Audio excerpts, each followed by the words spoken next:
Alright, hello everybody, it's me, Clock, and we're going to be playing the new update for Duality. Another date with our favorite, boys? Question mark? I guess, yeah, boys works. This is the warning screen. I actually had to take a screenshot because it just goes by so fast, it won't even pick up on my recording. It literally is, like, there for, like, 1 millisecond. So, warning, this game contains sensitive and potentially triggering topics such as kidnapping, stalking, extreme violence, obsessive behavior, gore, suicide, and sexually explicit scenes. Please do not attempt to replicate the actions of the characters in the game, okay? Okay, I'm good. Let's go to gaming. There we go. Yeah, so please don't. Obviously 18 plus game. And, let's get right into it. The art, a lot of the art, I believe, has actually been, redone, I believe. Like, the developer has gone back and changed a lot of the sprites. But I don't think any of the older scenes have changed. Just the sprite has changed. So we're just gonna continue on with, the new date 5, okay? Warning, date 5 contains flashing images and sudden loud noises. Turning down the volume is recommended, okay? Everybody, you got that? Let's go. Also, if you're not 18, I will smite you, okay? Personally, I will smite you. A large part of your morning is a blur. You don't remember how you brushed your teeth or got dressed. Oh, by the way, if you don't remember date 4 and before, we returned home after a lovely date of kissing our nice boys. Kissing both of them, I think. However, when we went to bed, something was on top of us, and it said it was gonna kill us, basically. And then it left, ominously. So, we're waking up after that. Okay, you don't remember how you brushed your teeth or got dressed. At some point, you're simply ready and on your way to work. There are no signs of the Fae anywhere in your home this morning. You still aren't sure what caused it to leave. Okay. I have no idea where my saves are, bro. I'm just gonna start back at number 1. Yeah, what's up? It was kind of fun. I actually think the Fae, you know, I love getting stalked. Oh, the thrill of being watched, hunted, threatened by something out of this world. It was frightening and exhilarating at the same time, like your first roller coaster ride. The fact that you could have died barely crosses your mind, and it only does so as an amplifier to your adrenaline rush. A slow, lazy grin spreads over your tired face. Walking down the street, you're in a daze of sorts. People passing you appear as faceless shadows. Your limbs feel weightless, your mind clouded by an unseen fog. Excuse me? Sure! Okay! You're in your office cubicle, sitting at your desk. You don't recall entering the building or sitting down. Do I recall my screen shaking? Oh, hey. Morning, Clock. Oh, you're the guy who stopped me and my boyfriend. Leave me alone! Jacob sticks his head around the cubicle wall, energetic as always. Is there anything more insufferable than a morning person? A lot of things.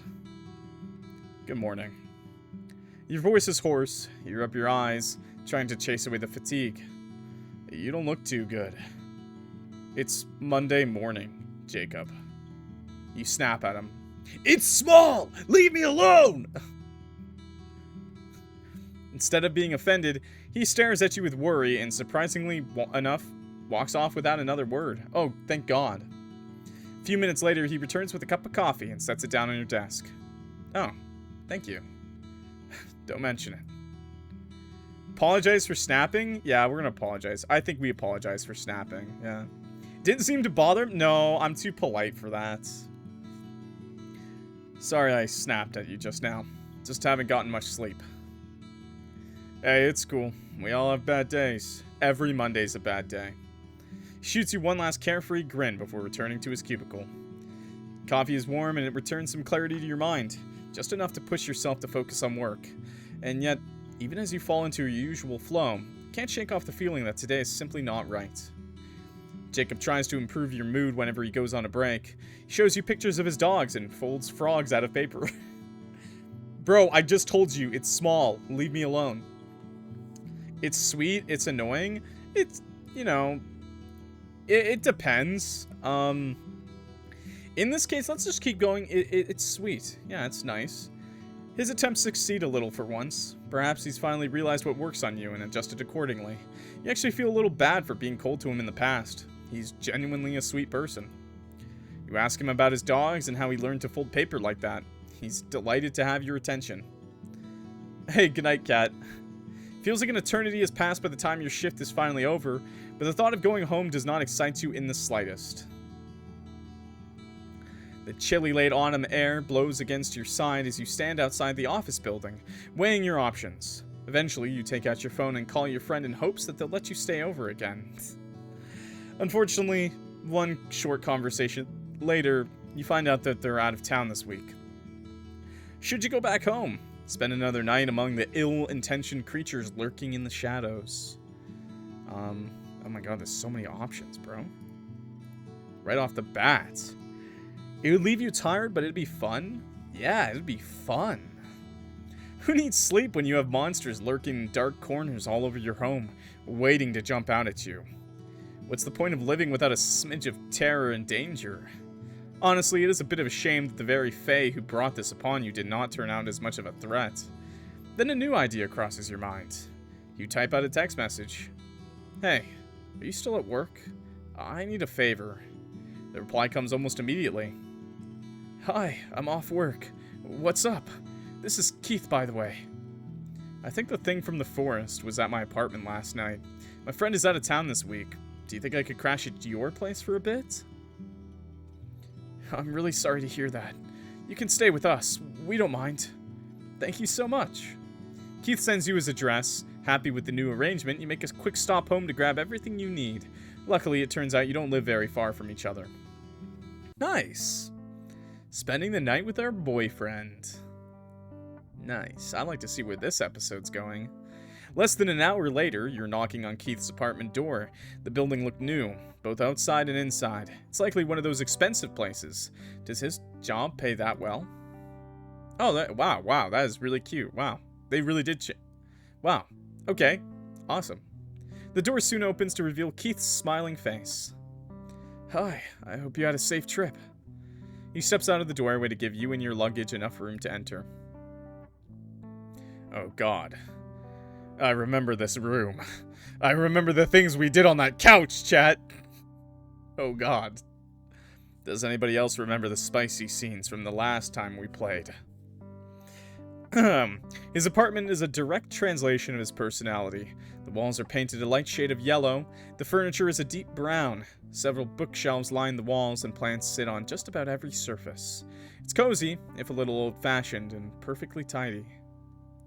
Make yourself at home. Tell me if you'd like anything to drink. Just some water for now. Sure, no problem. Unsure what to do with your suitcase, you leave it by the door and take a seat on the couch while Keith disappears in the kitchen. Something's still not right. You press your hands together, trying to focus on something else. Why do you do that? Keith returns with your glass of water and takes a seat beside you. How are you doing? Is everything okay? You gulp down the entire glass before you answer, taking your time to consider your answer. Yeah, let's lie. I like lying. It's awesome. Pretend to be afraid? No, it's not. Yes, everything is great. Everything is not great. You feel helpless, cornered, hunted like cattle. You fear nowhere you go will be safe, but you don't want to let any of that show. You want to reassure him that you can handle it. Put on your best smile you can muster. Unfortunately, Keith doesn't look convinced. Clock, you don't need to act brave. It's okay. His voice is gentle, full of compassion. Admit the truth? Okay, wait, we're gonna... There's so many options.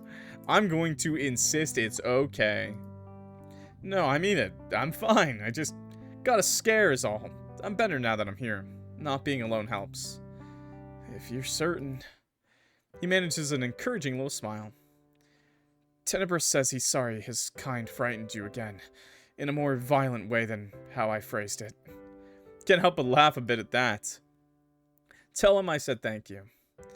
He's in my sock? I bet he's gonna die in there. No, wait, no, I swear. I'm gonna step on him. Hearing you laugh makes Keith visibly relax a little. Yo, hello! I was gonna make dinner, You can join me in the kitchen if you'd like, or maybe you'd like to get settled in while I do that. I'm gonna offer to help. Let me help with cooking. No, I'm gonna step on him. I'm not stinky. I'm not stinky, okay? I swear. Oh, you really don't need to.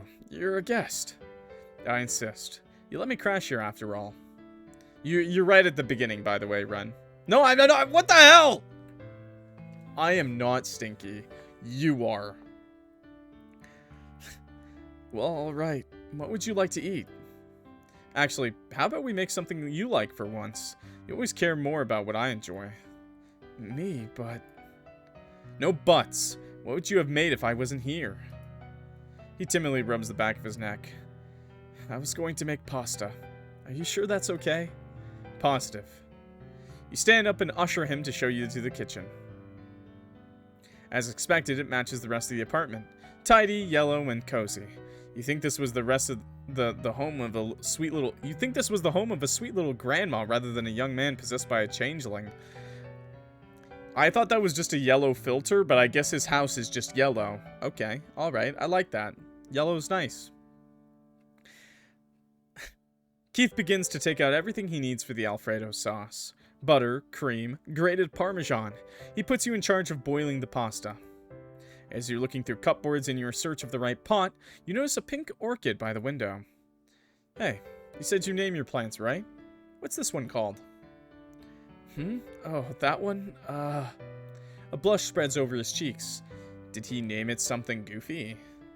What, you don't want to tell me? It's a little embarrassing. Why? Did you name it something like... You look back at the orchid again and are suddenly hit with an odd sense of dread. There's something wrong with it. Looks like any other orchid, and you can't shake off the feeling that it doesn't belong here. Clock? What's the matter? Where did you get that orchid? What? I just got it at a regular plant shop. Are you okay? You look frightened. Can't take your eyes off the flower. Your limbs become heavy. Your heart feels like a bulbous mass in your chest. It beats thunderous enough to shake your bones. It's hard to breathe. Clock? It's not supposed... Ah! What the hell was that? It's not supposed to... Oh my god! It's not supposed to be here. It's not supposed to be here. It's not supposed to be here. Oh! Snap out of it. Oh, that wasn't cute? That was cute. Huh? You glance around in confusion. What were we talking about? The orchid. Did anything about it frighten you? Did it remind you of the fae that entered your home? Am I possessed by something? Oh no. Maybe. Nothing is clear at the moment. You felt out of it all day. It must be the lack of sleep. Let it only be a lack of sleep for once. Your eyes land on the open cupboard. Right, you were searching for a pot. Sorry, I must have gotten distracted. Let's make that pasta. It's in my sock! And he jump scared me! Keith doesn't say anything else, but his eyes linger on you every once in a while as he resumes his task. Some time passes before either of you speaks again. He's nearly done with the sauce and your pasta's just about ready. Hey, I'm fine, you say as a reminder to both him and yourself. He simply nods. I just hope you know that I won't let anything happen to you here. I know. Can I try the sauce? Keith lets out a small sigh and finally smiles, letting go of the tension. He scoops up some sauce in a spoon and blows on it before holding it out to you. You bring your lips to it, holding one hand beneath it to avoid spilling. Tastes good. Oh. A few drops of sauce landed in your palm.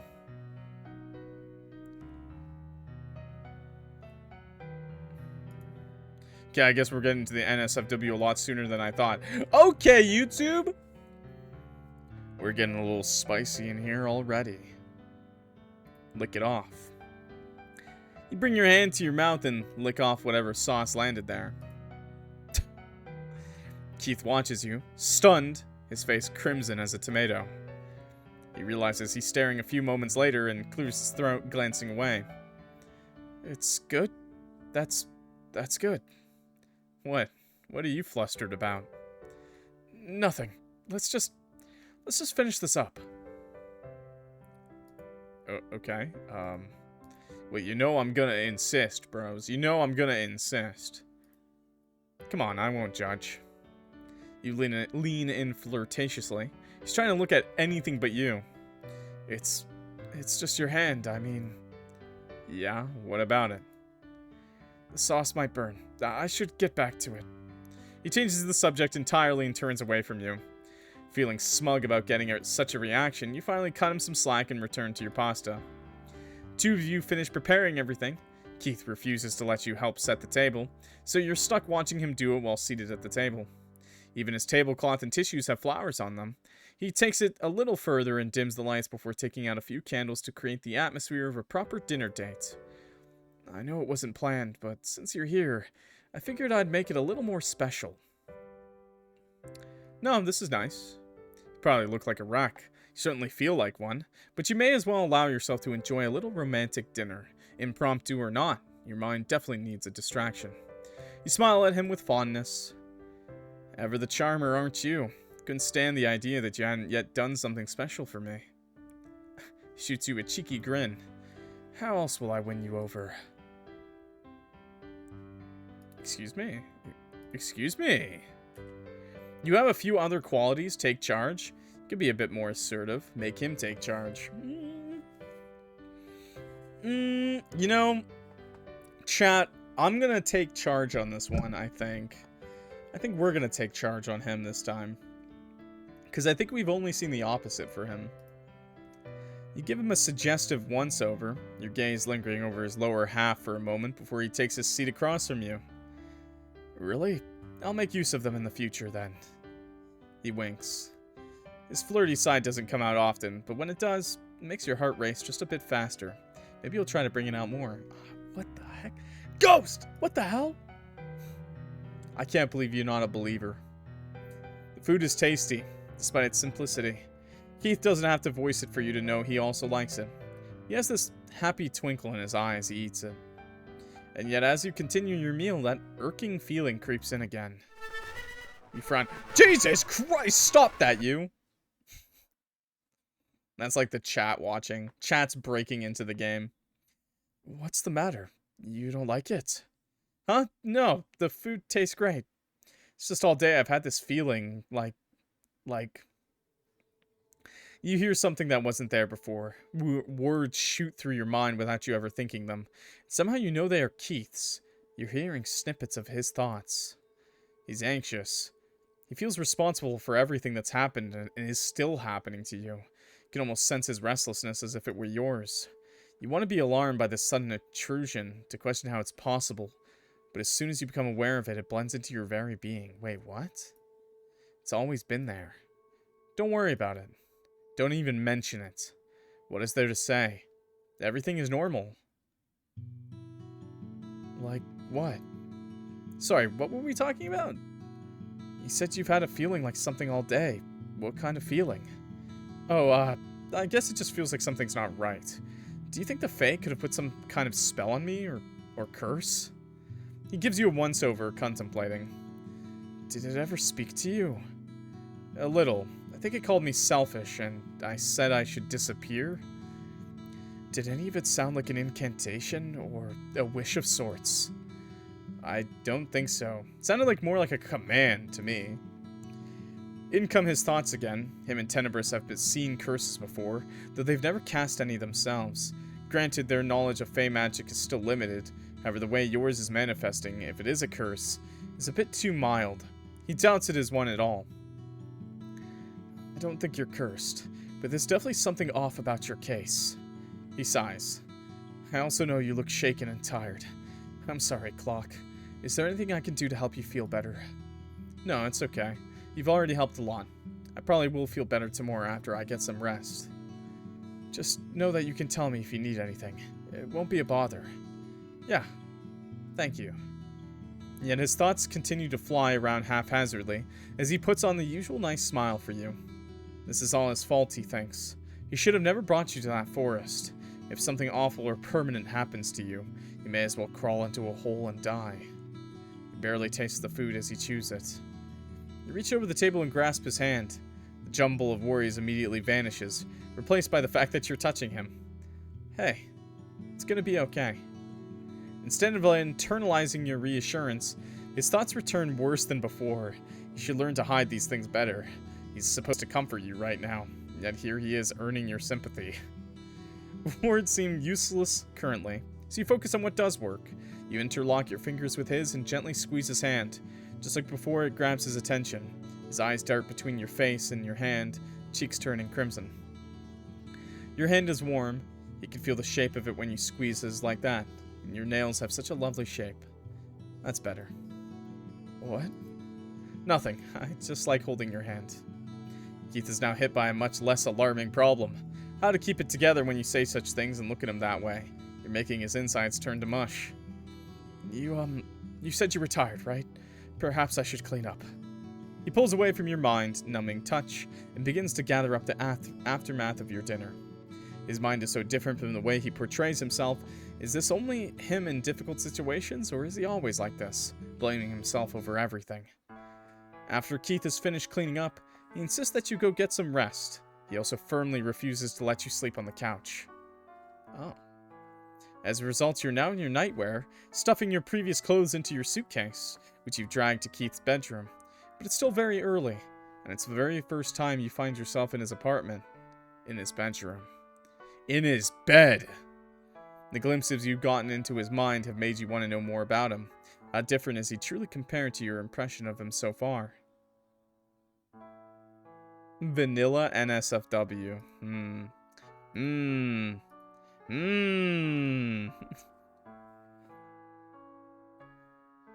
I'm going for the vanilla NSFW, because, vanilla is a solid flavor, okay? I'm gonna go back to him. In the living room, you find Keith sitting on the couch reading. He lowers the book when he hears you approaching. Is something the matter?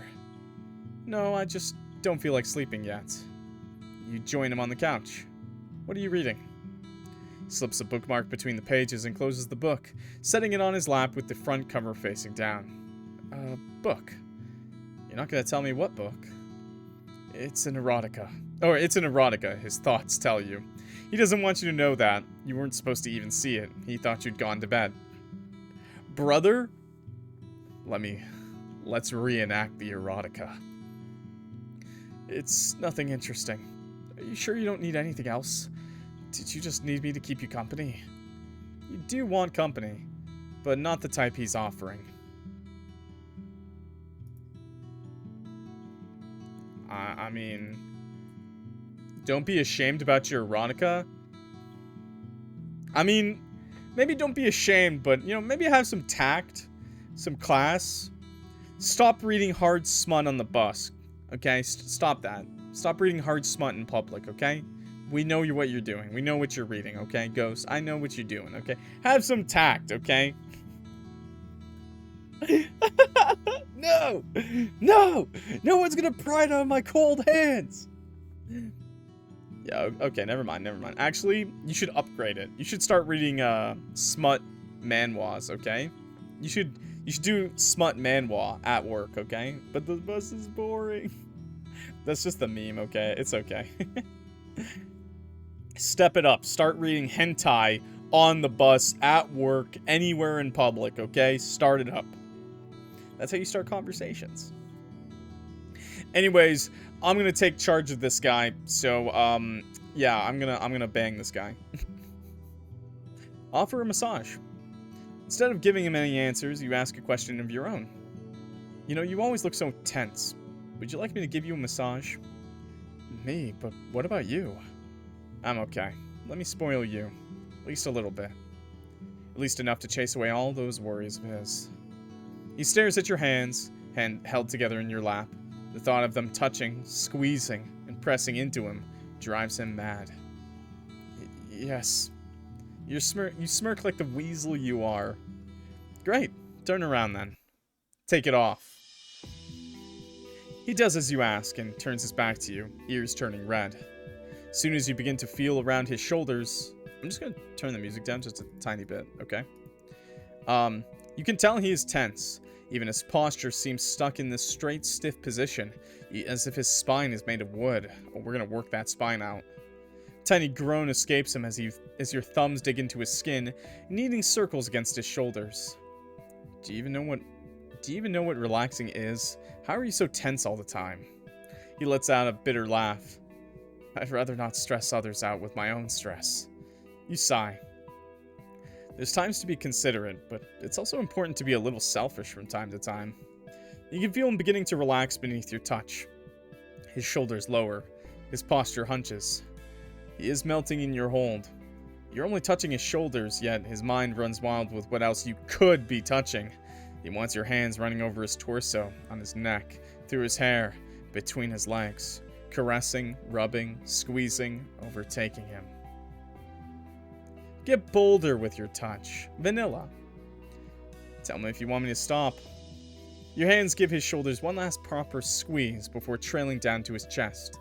You press a kiss to the back of his neck, to which he draws in a breath and stiffens again. Sorry. Too much? Instead of answering, he turns around, eyes burning, pleading you silently as he leans in closer. I want you. Hey. It's getting a little spicy, but it's okay. It's fine, right? It's fine. Look, YouTube. I'm gonna be honest with you. We're gonna have to do a black screen, okay? We're gonna have to do a black screen. But not yet, okay? Your lips meet his in a soft yet needy kiss. Then another, and another.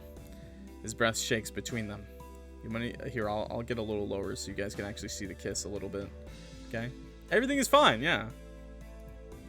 You felt as if you've lost control of your life for some time now, yet now here, you're feeling good and in control. You're getting something you want. The feeling spurs you on as you grab a fistful of Keith's shirt and pull him up and off the couch without breaking your kiss. You can tell you're taking the lead, and he gives himself over willingly, following as you continue to stumble towards the bedroom, lips still locked together. The kisses grow more intense as you pin him to the wall beside the doorway.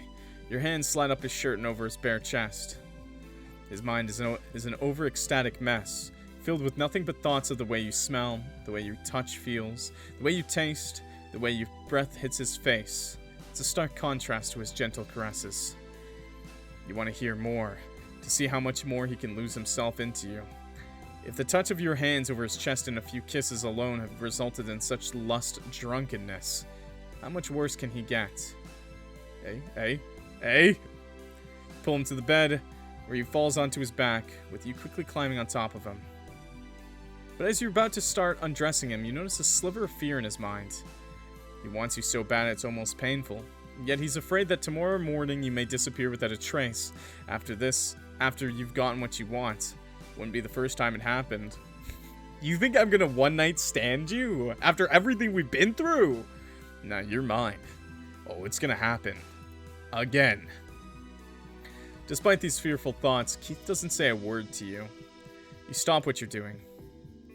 What's wrong? You seem unsure. We can stop if you want. No, it's just... You'll still be around afterwards, right? You'd tell me if you were planning to leave, right? I promise I won't go anywhere. You lean in to press another kiss against his lips, this time soft and chaste. You've been lovely to me. I have no reason to do such a thing. Hearing that, he relaxes. Thank you. I needed to hear that. Next time, promise to tell me if you're worried. I won't be upset. I will. Sorry. You pepper kisses over the side of his face. You can feel him smile beneath your lips. Now please, touch me. With the worry dissipated, lust returns to his eyes. He leads your hand beneath his shirt again. I'm just gonna do this preemptively. Hi guys. Okay. Hey, what's up? What are you looking at me for? I'm just doing it preemptively, okay? I don't want to get banned. Tease him, judge, just indulge him. Clock, I can't see. Oh, you can see. I'm right here. Hi. I'll get bigger if you need me to, okay? I'm gonna tease him. It's tease or indulge him, but I'm gonna tease him. Someone has the thing for hands. His face immediately reddens. But, you know, we can still show this. It's fine. How did you know? You're less subtle than you think. Not that I mind. It's actually kind of cute for a kink. Where did the lights? The lights? You smile deviously as you drag your palm over his torso, lifting his shirt in the process. You must catch on that you're teasing him because he pouts. Indulge me then. He takes off his shirt entirely, his hand settling over yours as he pulls you in for another kiss. He reaches for your shirt next, impatient to see and feel more of you. Yet despite his impatience, his movements continue to be slow and sensual. Makes you wonder if he's doing it to tease you or edge himself. As soon as the fabric is no longer in the way, his hands are on you at once, feeling up your waist. One makes its way up to your chest, while the other trails down into your pajama bottoms. Oh, thanks for asking, game. That's, a little specific, but okay. Chat, what do you want? Do you want some yaoi today, or do you want some, vanilla straight core?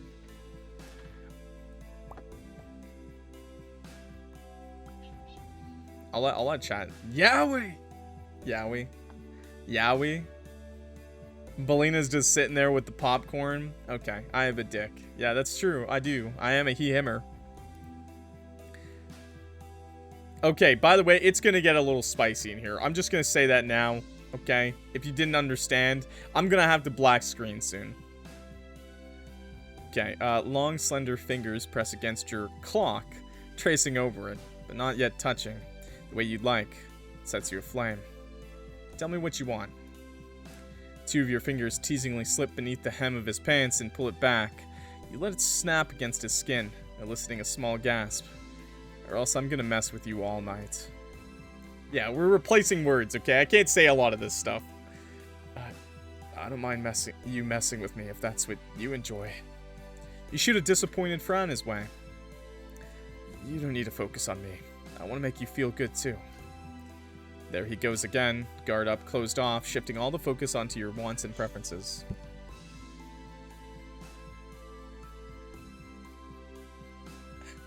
Sorry, my cat is behind me.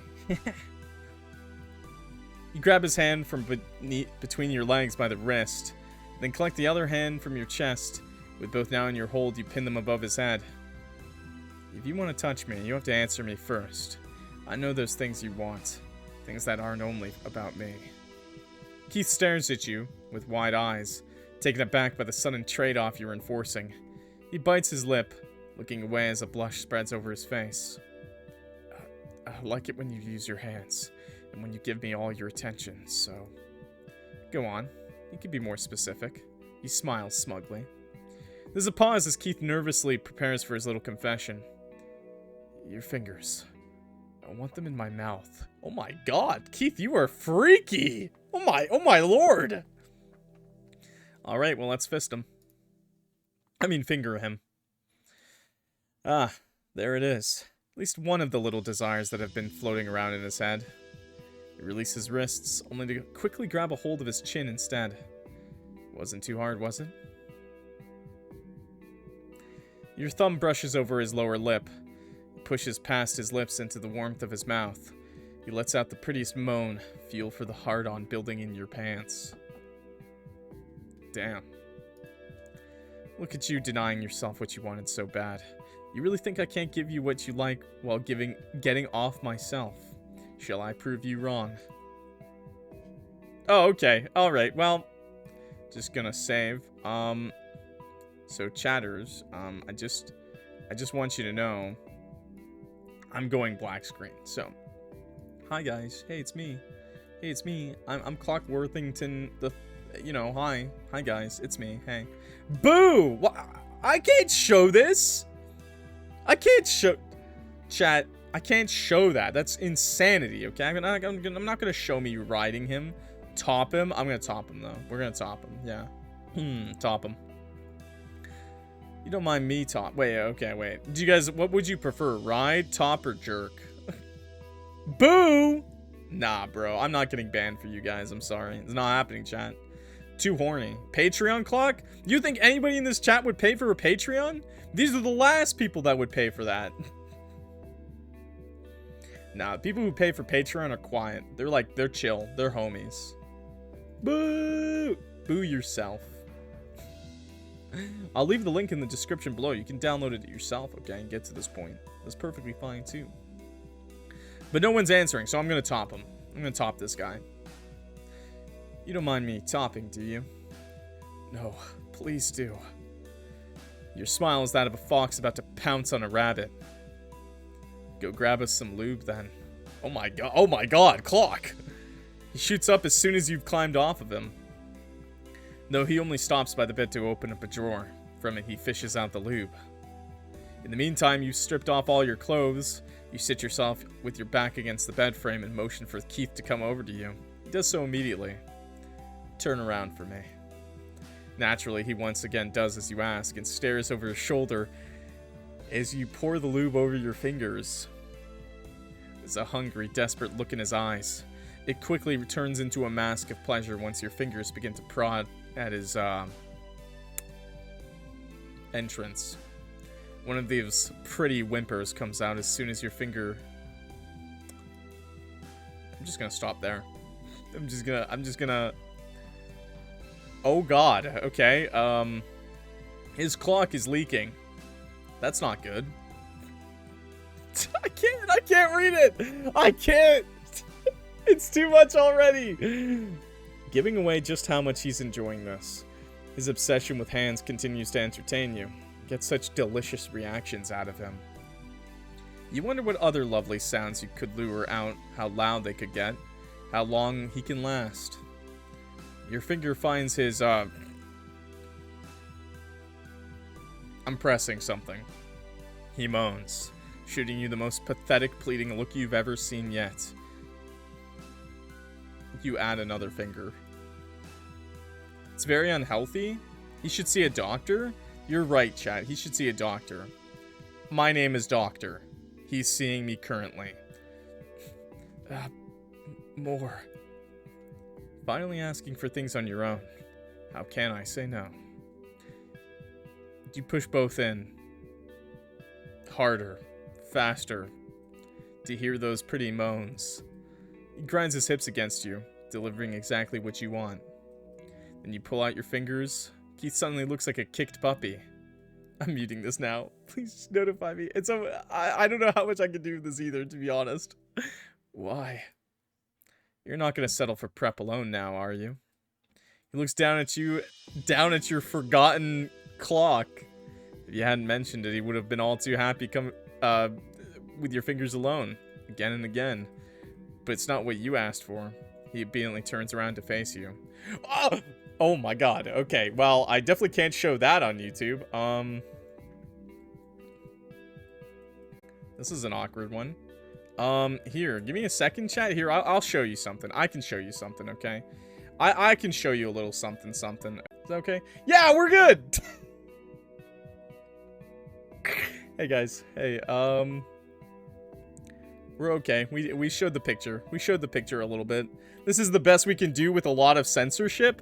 Thank you for your services, King. YouTube, I'm back. Hi. This is what's happening, okay?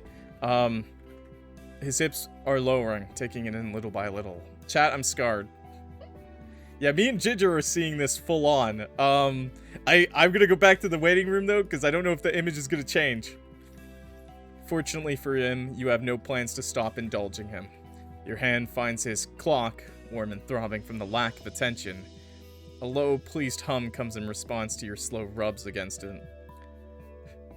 It looks so cute. Do my hands feel that good? Yes, please don't stop. Your clock has disappeared inside him entirely. What?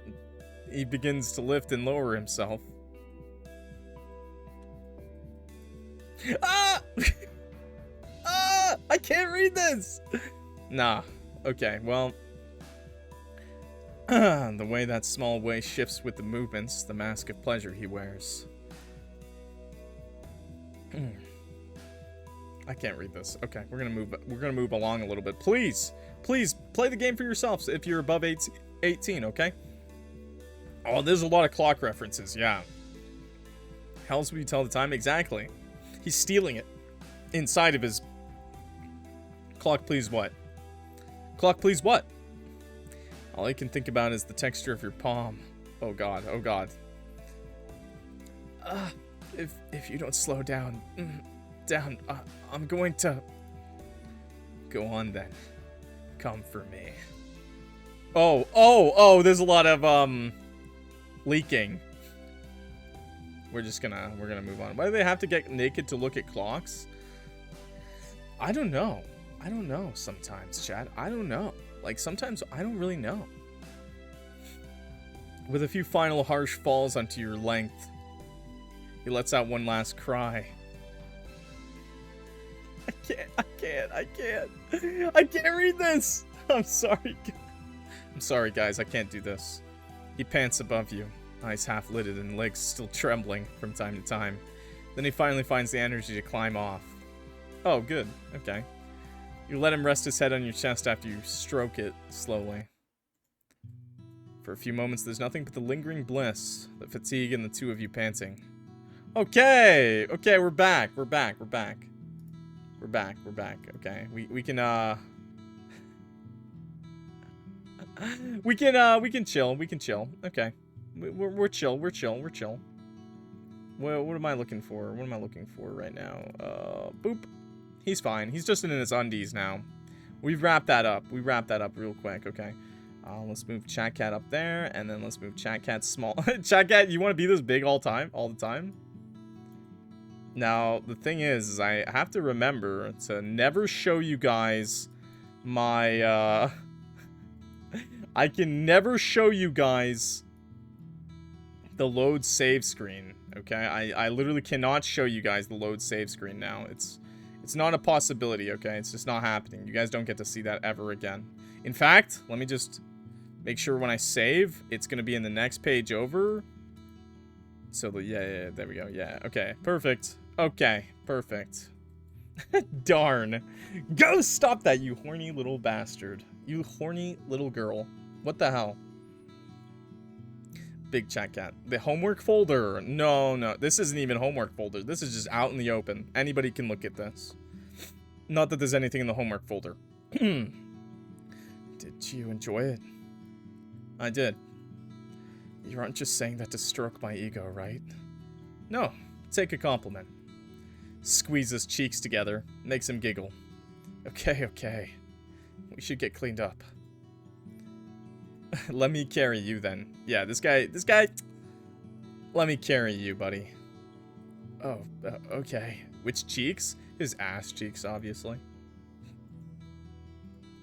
You climb to your feet, then make a small show out of lifting him.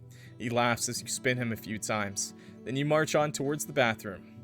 He's given the task to hit the light switch on the way in.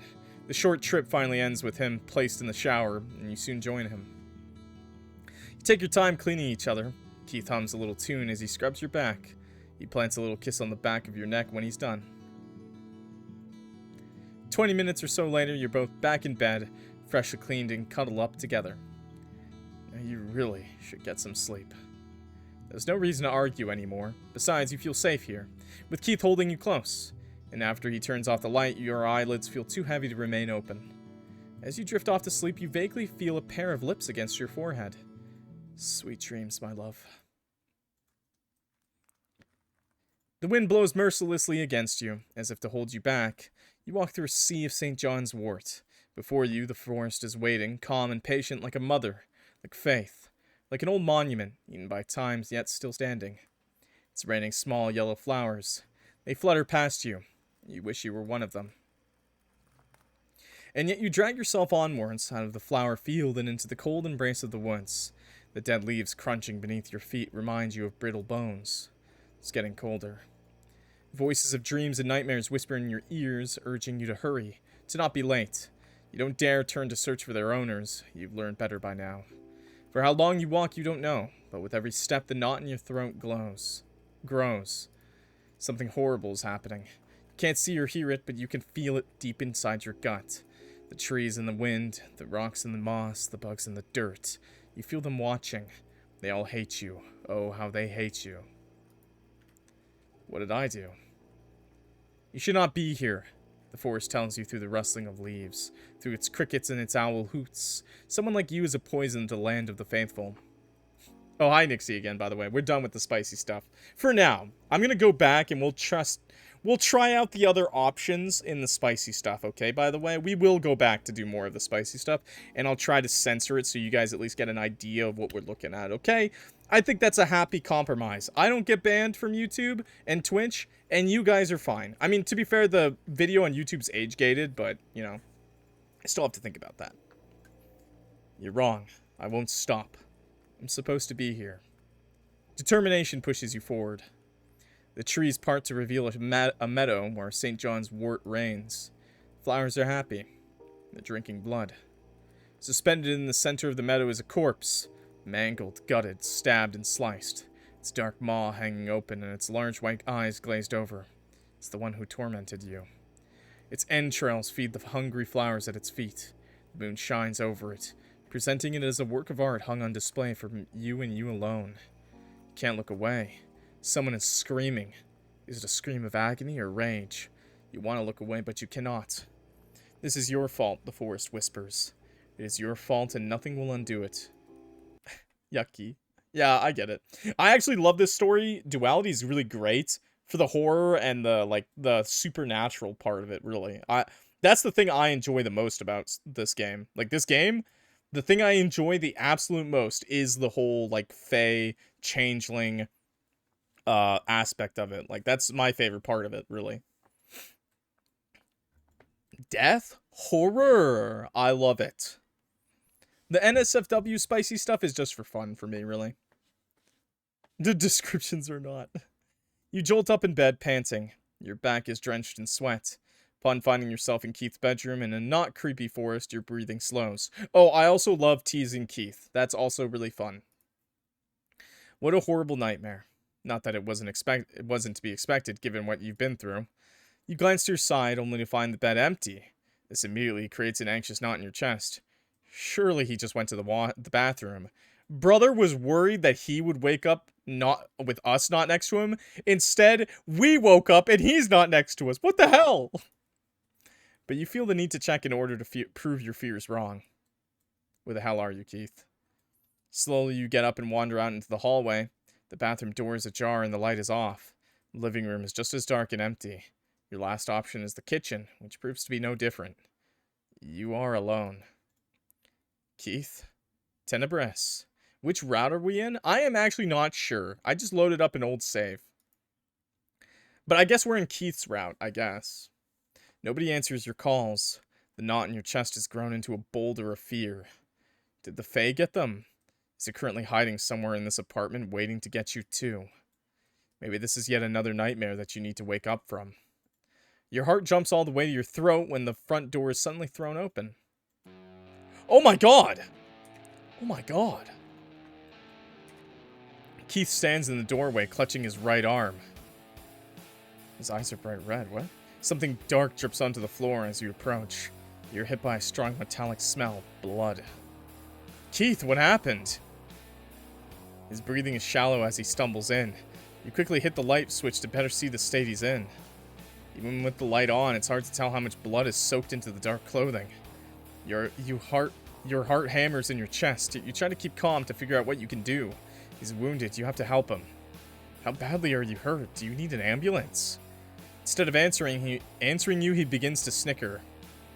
I did it, Clock. I actually did it. It's dead. Oh, you look really... That's a nice fit. The way his voice trembles and the twitches in his face make the hairs on your body stand on end. What are you talking about? Who is dead?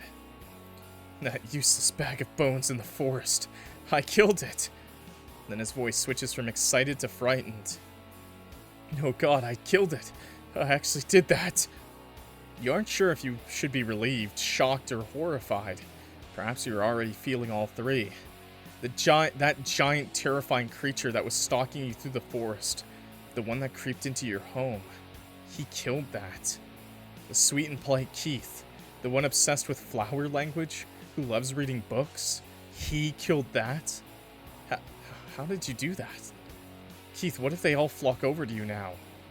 Shh, don't worry about that. Despite his distressed behavior earlier, he's now perfectly calm as he presses a bloodied finger to your lips. I couldn't let it hurt you anymore. You're too precious to me. My light, my hope. I can't stand myself for having allowed it to harm you at all. Oh, look at those eyes. He caresses your cheek, smearing more blood over it. His hand feels cold, it's trembling. His eyes have become deep, unsettling ponds, bubbling with madness. But it's not enough yet. It's not perfect. I have to fix it. Your mind is racing. Too many things to take in and focus on. All you know at the moment is that he's not okay, and that he's done something awful. Fix? Keith, at least let me see the wound. You don't think he hears you? It's going to be okay. I will make it all better. I won't let anyone ruin our love story. I'll get rid of every imperfection. Hey, buddy, you're going a little red in the eyes there. You wake up in your bed. Home. Safe. What the hell happened? Your sheets are a little more messy than usual. Perhaps you didn't sleep the best. It's no wonder. After that weird experience with the Fae last night during your date. Luckily, though, nothing bothered you once you got home. Perhaps it was the St. John's wort Keith set up for you. Wait, did the day just reset? Am I in a time loop? Clock reference. It's time to get up and go to work. To be contondered!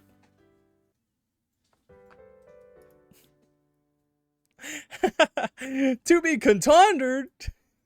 Okay. Oh, that's funny. Okay, alright. Oh, no! Wait, okay.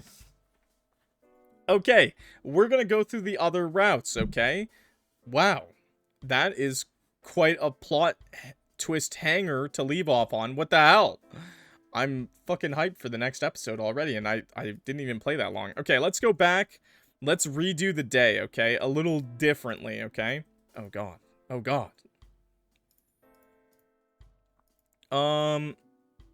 Should I just do the spicy stuff now? Well, let's do the spicy stuff now, actually. Let's go back and do the spicy stuff now, okay?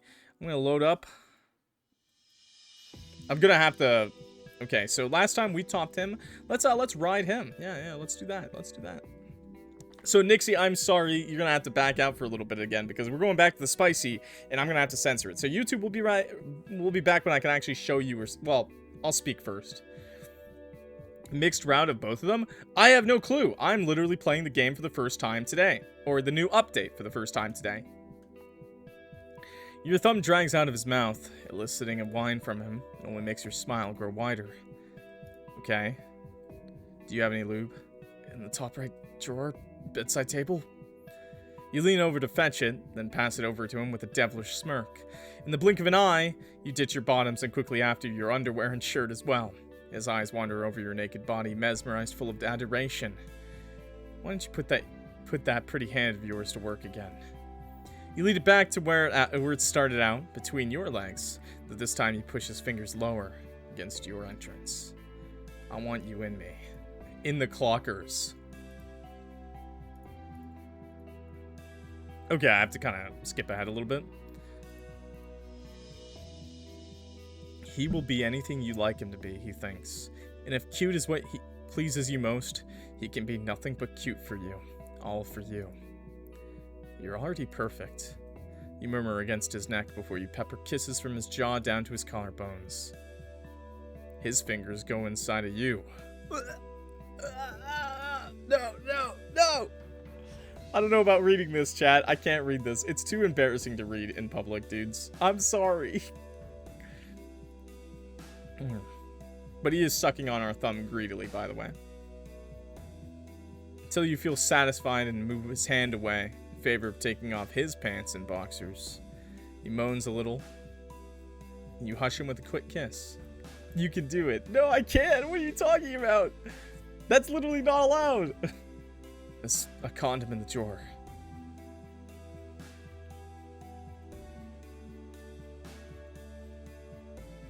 I guess we'll use a condom.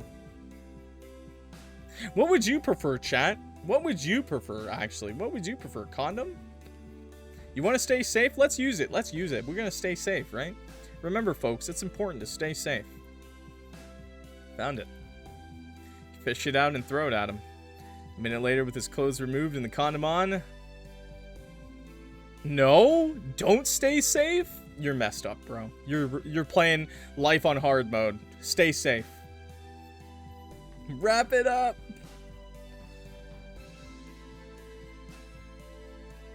Oh, we're pumping it. Okay, we're already hopped on pumping it. Okay. Give me a second. Tell me what else you want. I want you to ride me and kiss me, please. His filter of caution and insecurity must have finally faded, at least while he's high on the feeling of you squeezing him. That's more like it. Oh, this one's not too bad. I can get Chat Cat to cover this one up. Okay. Okay, I can get Chat Cat to cover this one up. Okay. Okay, give me a second, guys. I got this. I got this. I got this. Okay. Okay, give me a second, because I gotta go to the main menu. That's a good sensor, I think. Okay, yeah, that should work. That should work. Yeah, okay. VTuber Gaming. Perfect!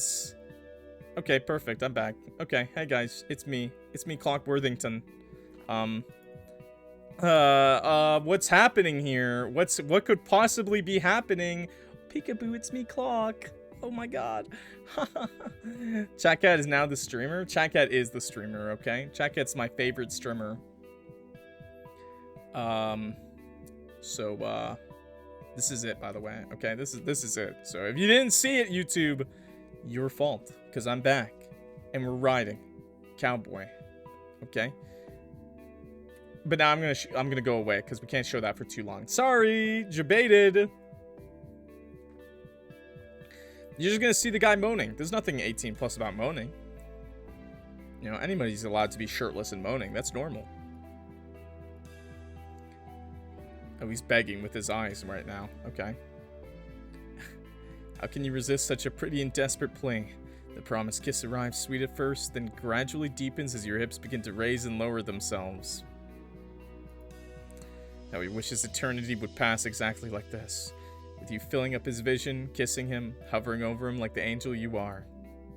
It's pretty tame. Yeah, it's tame. I'm definitely not seeing a lot more than you guys are. Yeah.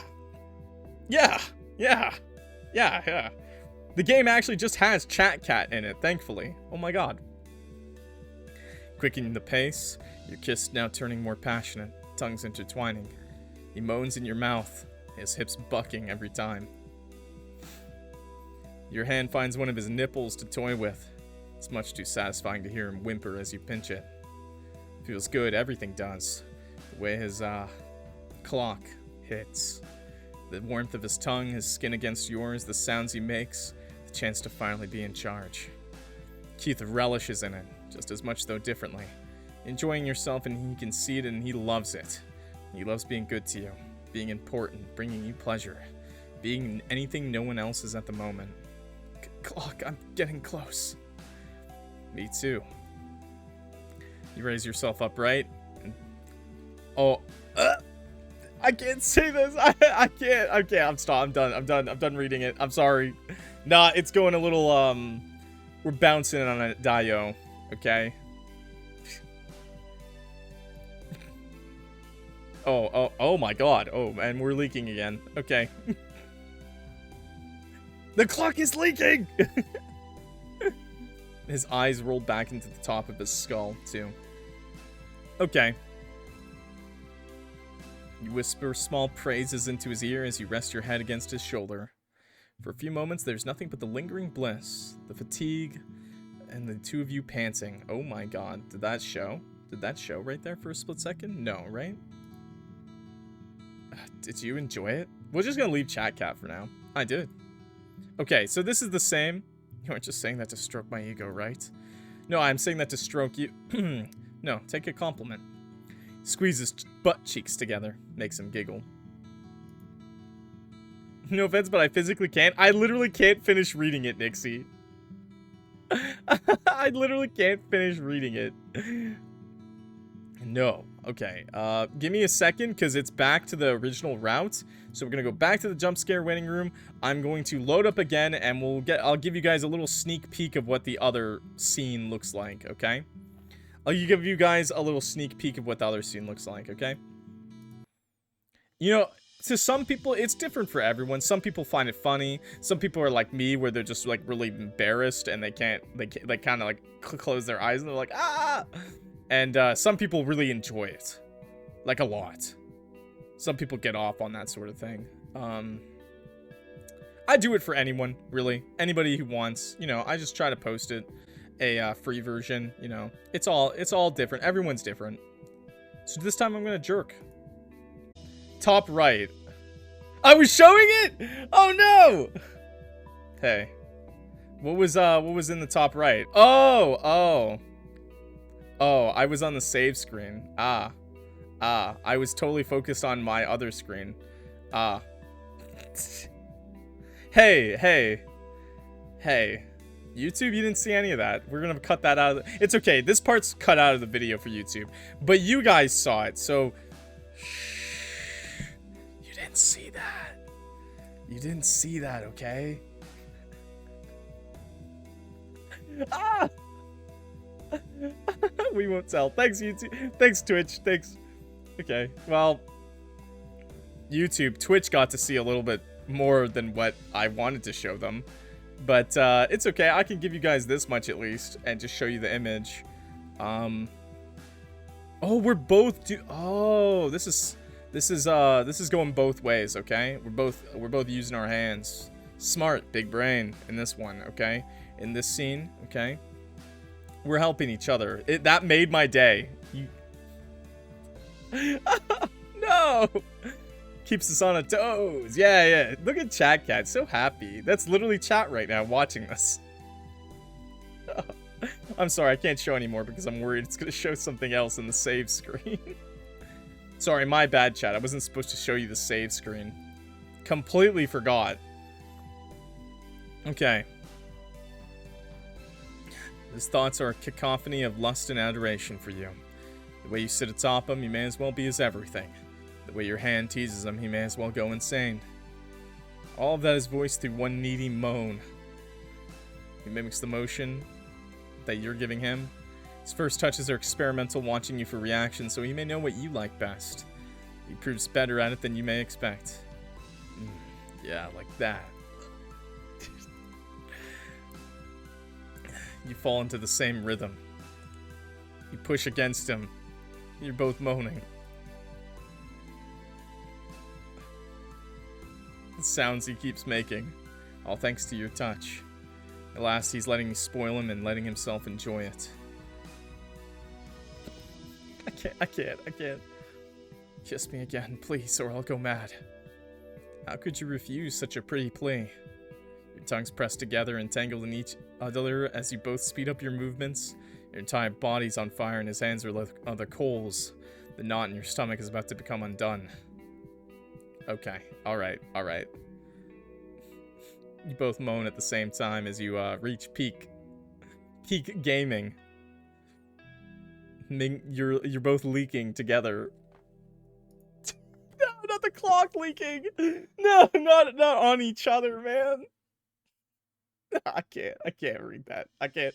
This is too, okay, it's done.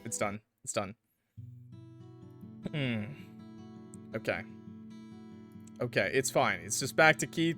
I'm gonna load up one more time. We're gonna go back further, chat, to see if we can mix up the routes a little bit differently this time, okay?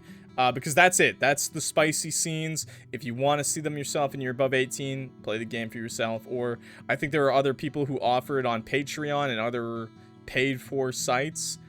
Just basically not on YouTube, because you are not allowed to put this on YouTube, obviously.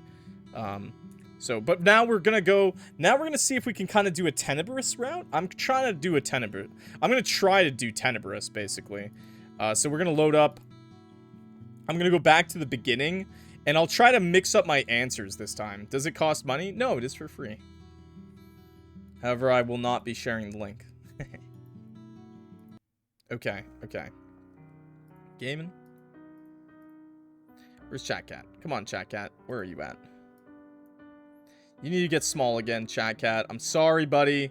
You cannot be the star of the show again, okay? It's time for the game to get back to normal, okay? There's Chat Cat, buddy. Editing. We're gonna do some editing today for sure. For sure. I did not happen to show chat the spicy scenes in the save loading screen by accident. That didn't happen on Twitch, okay? More reason to join Twitch, because we get the spicy stuff, okay? Anyways. Let's try to mix it up our answers this time. It was terrifying. Even if it's gone, the fact this does little to release the tension in your body. Once you return there, once the sun sets once more, some new threat will leer its ugly head around the corner. It feels like no matter what you do, the supernatural refuses to let you catch a break. Is it really only because of Tenebris? Walking down the street, you're in a daze of sorts. People passing you appear as faceless shadows. Your limbs feel weightless, your mind clouded by an unseen fog. Okay, I'm gonna hit skip. I'm going to be skipping now that we played the game already, but we'll pick different options. It didn't seem to bother him, so it's fine. He shoots you one last carefree grin before returning to his cubicle. Oh, okay. It's annoying. You're tired. Last thing you need right now is all the noise he's making. So you stick to giving him short, disinterested answers and reactions in hopes of him losing interest. Oh, okay, skip. Wait, should you go back home? The thought makes you shiver. The thought makes you shiver. No, not another sleepless night of jumping at every sound and struggling to follow the movements of every shadow. You don't want to give in, don't want to let it consume you. You want to be brave, but how much longer before you meet your demise? Okay, then we're going to go to his house. Pretend to be afraid? No, it's not. I'm going to be straight up honest with him in this route. We're going to see what happens. No, it's not okay. I am not okay. We're freaking out. There's a very big-eyed man jump scaring me every once in a while. It's been a lot. Simply admitting that to both him and yourself feels like a weight has been lifted off your shoulders. Ask for Tenebris. I guess we'll ask for Tenebris, actually. That was risky. That was a little risky. I'm sorry. Wow. I just said I wouldn't show YouTube the save screen anymore. My bad. I think I'm going to ask for Tenebris, okay? I'm going to ask for Tenebris. Everybody cool with that? Alright. Tenebris, please. May I see Tenebris, if it isn't too much to ask? Big-eyed anime gym hand jump scare? Hi. Keith pauses, a small frown tugging at his brows, but it quickly disappears as he nods. Oh, okay, that was fast. His features shift. His skin changes. Tenebris soon stares back at you, concerned. When he speaks, his voice is gentle. You're doing okay. Keith told me you're staying with us tonight. The sight of him, I actually don't remember the voice I gave him, so I'm sorry if it's different. The sight of him comforts you for some reason. I still imagine a very soft voice for him, though. But just, like, more gruff, I guess. Because he's kind of like... He's got that Joker baby smile. He's of the same species as the things hunting you. You feel safe and at ease in his presence. Okay, I can still show this. I'm going to save over this. That's fine. Return. Try it out or rant. I'm going to cry it out.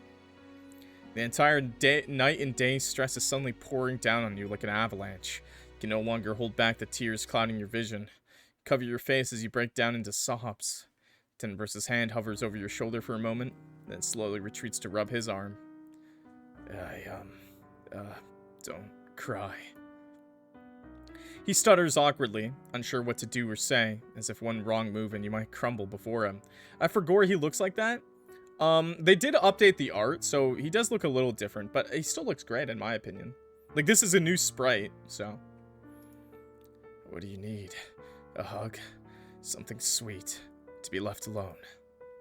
Hug him? You want something sweet? You just want him to be here? Let's give him a hug. You scoot closer. He understands what you're trying to do and pulls you into his arms.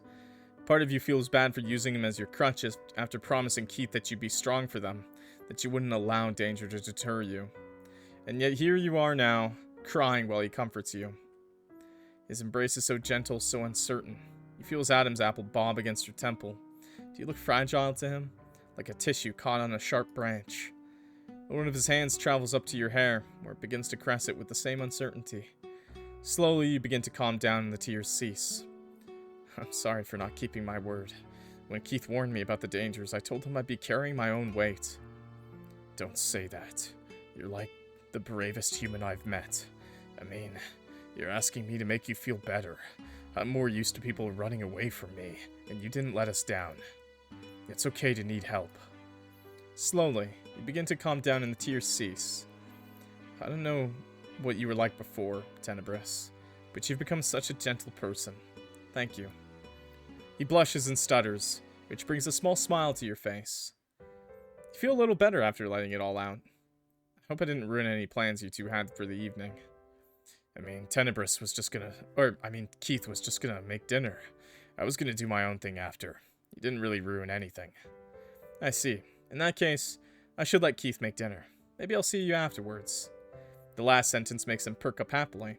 He lets Keith switch without any arguments. Are you alright, dear? I'm okay now.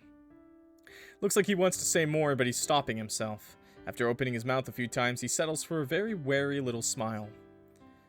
I was going to make dinner. You can join me in the kitchen if you'd like, or maybe you'd like to get settled in while I do that.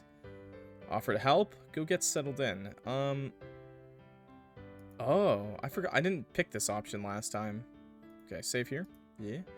Go get settled in or offer to help. Offer to help again? We already offered to help once, so I'm going to pick the other option. Plus, I want to see Tenebris, so I'm sorry. If you didn't see it, you'll have to check out the YouTube video. Go get settled in. I could probably change it to something more comfortable. Plus, I think this might lead to Tenebris. Sure, no problem. Shows you the way to the bedroom, where you end up bringing your luggage. A couple minutes later, you've changed your clothes and are left wondering what to do next. It is a rare opportunity to get a look at their room. You might find out something new. Snoop around, yeah. Looking around the room a little won't hurt, right? Just out of curiosity, you don't have to pry too much. Inside the wardrobe. You're a little curious about the way they organize it, what with them sharing a body and having such different tastes in fashion. Upon opening up their wardrobe, you're greeted by rows of very neatly organized shelves. On the right side, everything is in black or dark shades, mostly jeans, t-shirts, flannels, and hoodies. On the left, you find pastels, white and browns, sweaters and sweater vests, dress pants, and long-sleeve shirts. Yeah, bye, Nixie. It's okay. Good luck with your art. In one corner, almost entirely hidden, you spot a few skirts. One of them is a maxi floral skirt, the type one would wear on a summer lakeside walk. Another is a midi skirt with frills. Excuse me? My femboy wearing skirts? Either Keith has a sister who leaves her clothes at his house, or he must enjoy dressing in skirts to some degree. Yeah, my femboy. You open up the other wardrobe door, where dress shirts, jackets, and coats are kept on hangers, once again organized by color. At the bottom of it, you notice a red box, but not much else of note. Looks inside the box? Oh my god! Don't mind if I do. BDSM route. Curiosity gets the better of you once more, and you kneel down to open the mysterious red box. Instead of the fancy pair of shoes you expected to find, you're faced with a decent collection of toys. Handcuffs, rope, a gag, strap.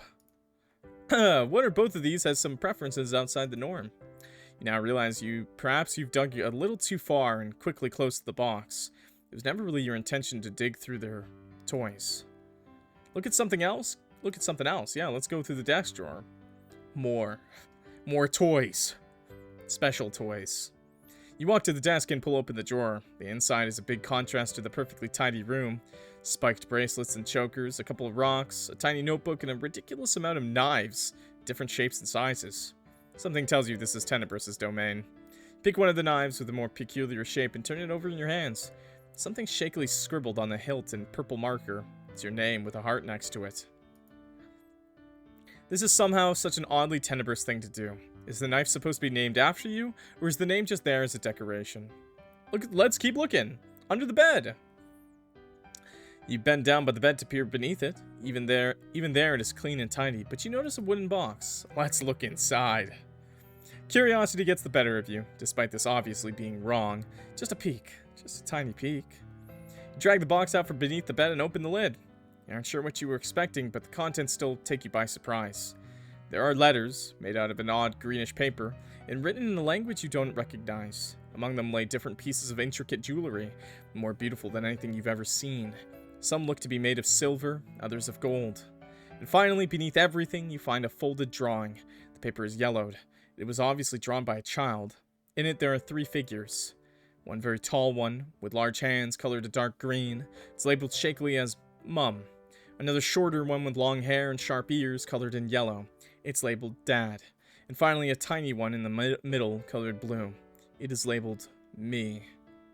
You suspect all of these are Tenebris' things. Perhaps you shouldn't have pried so much. Interesting. Look at something else? I think we already looked at everything, so I guess we'll go back to Keith now. Oh my god! Please, stop. Oh my god, that's terrifying, bro. Suddenly, you're sitting at the kitchen table. A plate of food in front of you and Keith sitting across it. What just happened? Is something the matter? No, I just thought... Did you space out that badly? Maybe you're more tired than you realized. Sorry, it's nothing. Dismiss the odd event and begin to eat. Keith's cooking does not disappoint. It's as if it's perfectly catered to your tastes. Two of you talk for a bit, and you eventually forget about the odd little warp in time and altogether. However, you eventually notice a recurring frown on Keith's face. Is there something wrong? No, everything's alright. He says that, yet he speaks through gritted teeth. He is not. He knows we look through his stuff. You look a bit upset. Tenebris is giving me a headache. I'm hoping he'll give up in a few minutes. Tenebris wants to come out. I don't mind if you let him. But I wanted to spend more time with you. Did you know I recently took up knife throwing as well? I'm not as good as him yet, but I'm getting better at it. His eye is twitching and his smile is slowly twisting into a desperate grimace. This is just sad. Oh, I feel bad now, man. Oh no. I feel bad. I feel bad, chat. I feel bad. No! I'm gonna ask him to switch, though, because I said we would go after Tenebris. I said we would go to talk to Tenebris. Ask him to switch.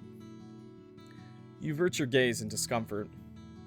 I would rather see Tenebris. No, don't say it like that. Just say, I'd love to speak to Tenebris or something right now. Keith lets out a heavy sigh of defeat. Alright. He shuts his eyes tight as the blue takes over. That didn't go well. I'm sure he'll be okay. Maybe. You open your mouth to say something when a tremor courses through you as if you've been electrocuted. Suddenly, you are no longer sitting at the kitchen table. You and Tenebris are on the couch, controllers in hand, a video game booting up on the TV. We're gonna smash! Bros. You frown in confusion. It happened again. Huh. What did? It must be the fatigue. What else could it be? For how long have you been awake? Maybe you're starting to see things. I didn't get any sleep the other night. You want to call it a night? The thought of going back to bed all alone fills you with anxiety. Not to mention strange things are happening again. You shake your head. No, I want to stay up a bit longer. How could playing a game... Okay, I'm gonna go back to this. Yes. We're gonna do the NSFW route. We're gonna show some spicy, okay? Let's just play the game. NSFW. Okay, if you're sure. You put up the best fight you're able to against Tenebris' inhuman reflexes and flawless PvP skills, but he manages to beat you every single time. He's nice enough not to rub it in your face, but anytime you glance over at him, he's wearing a smug, self-satisfied little smirk. Oh, come on. You finally burst out after your 7th loss. This isn't fair. You have an inhuman advantage. How is anybody supposed to beat you? Hey, it's not all because of that. Your defense is all over the place, and if you wait too long to attack, it leaves you open. Or maybe it seems that way to you because your fingers can move 5 times as fast? Fine then, and I'll show you I can still win with a disadvantage. And if I don't, you can, I don't know, ask for a favor I can do on the spot. Any disadvantage? A reasonable disadvantage. You smile mischievously as ideas float through your mind. There's certain things you know him to be weak to. Alright. You pull his arms apart and sit yourself on his lap. Play like this then. Purple on his face is a delight. Surprisingly enough, or perhaps not, he doesn't argue. Okay. You both return your attention towards the screen. However, this time as the round starts, you lean your back against his chest. This makes his hands twitch and gives you the opportunity to land a good hit. This isn't fair. He whines. It's a lot more fair now, actually. The next time you sense he's going to try to attack you, quickly peck his cheek. This makes his whole body freeze for a few seconds, once again leaving an opening for you to do some damage. Frustrated by your continuous success in purple as lavender, Tenebris quickly makes his character do a risky yet successful move that does more damage than your previous ones.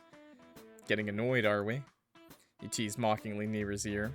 He lets out another whine as your breath hits his neck, yet when you try to go in for another attack, he moves much faster. You barely see his fingers moving over the buttons. His attack lands before yours and grants him victory. Apparently, he'd been holding back this entire time. How's that? It seems to me like I just didn't give you enough of a disadvantage. What? Yeah, the hell you did. Do you want to prove to me you're skilled or not? He groans. Fine.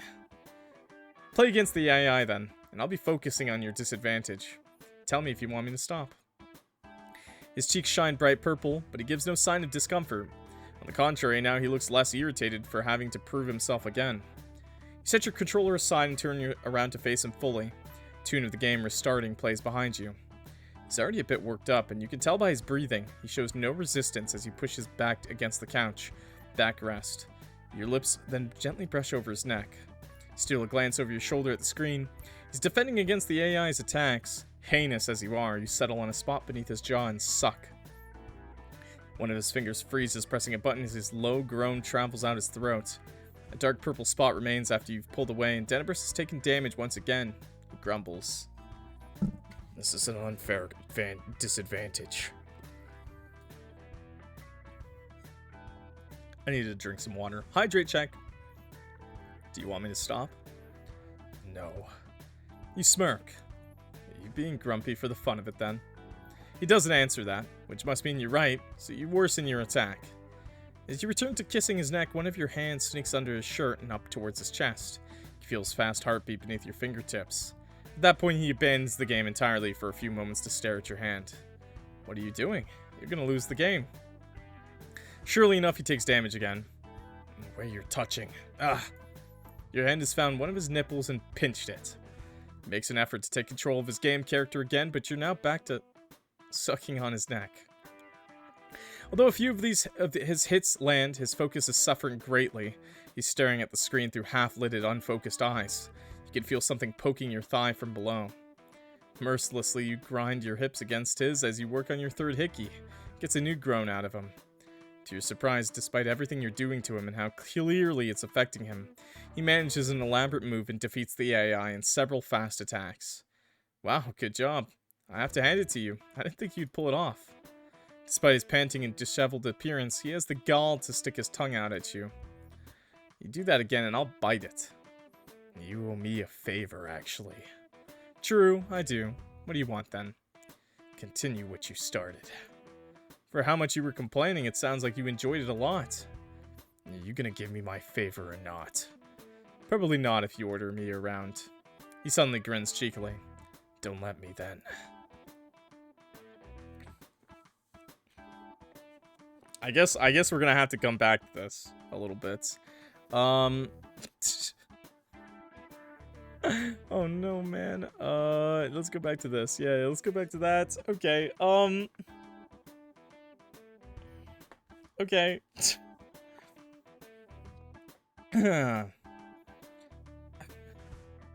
Let's do the BDSM. Let's mix it up. We did the vanilla before. Let's do the BDSM. You're such a brat. Do you want to be put in your place that badly?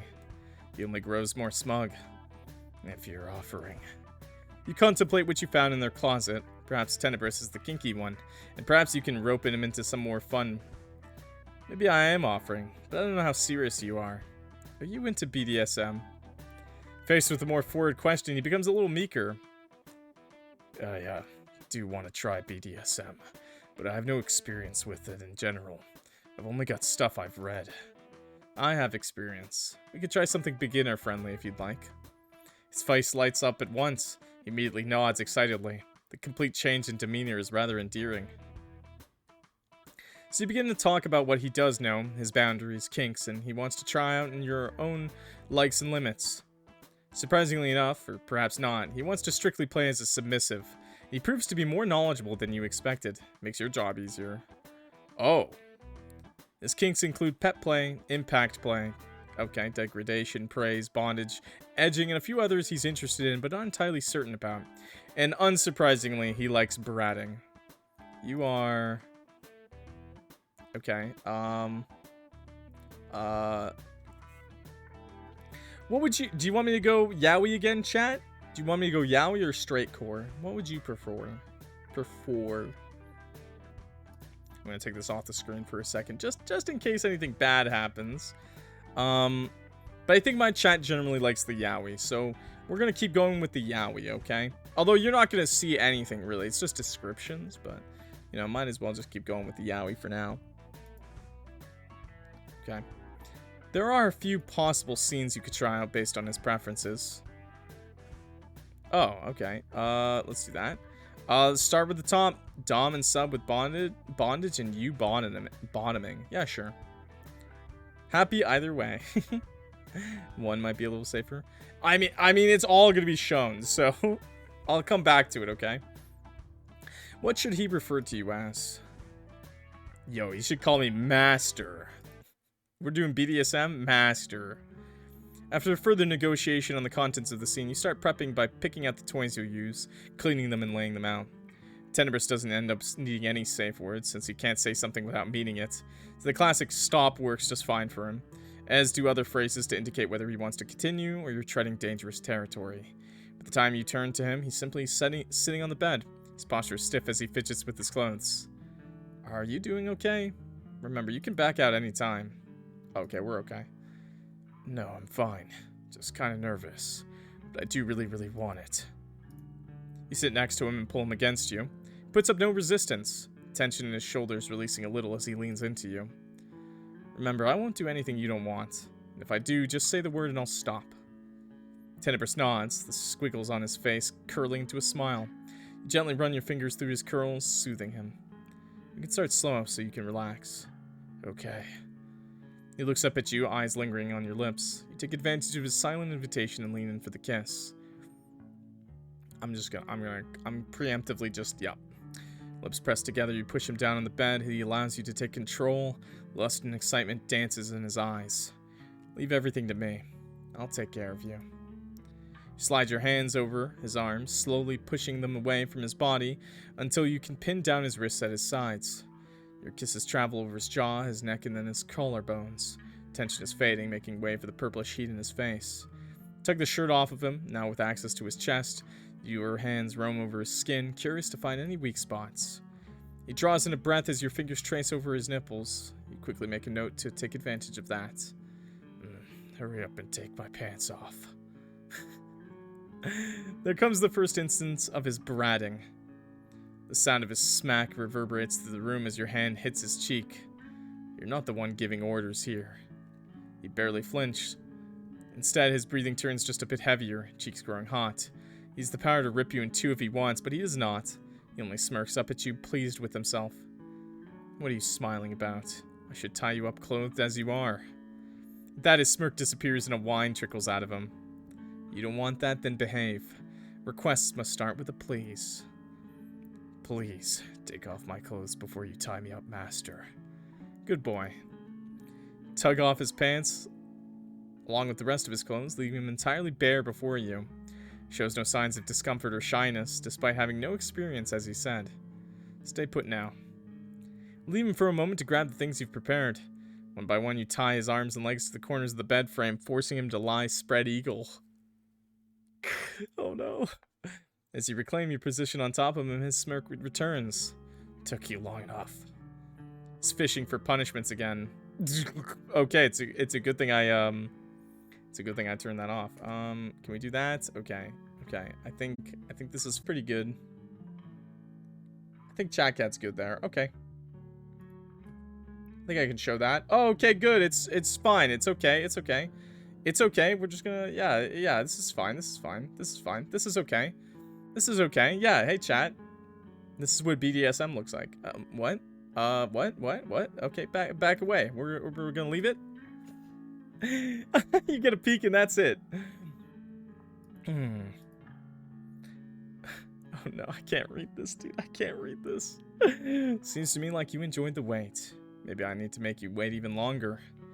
His response comes in the form of a groan, his face twisting with pleasure. No snarky remarks. Do your slowpoke stuff all you like. Alright then. Take the bottle of lube. Oh, okay.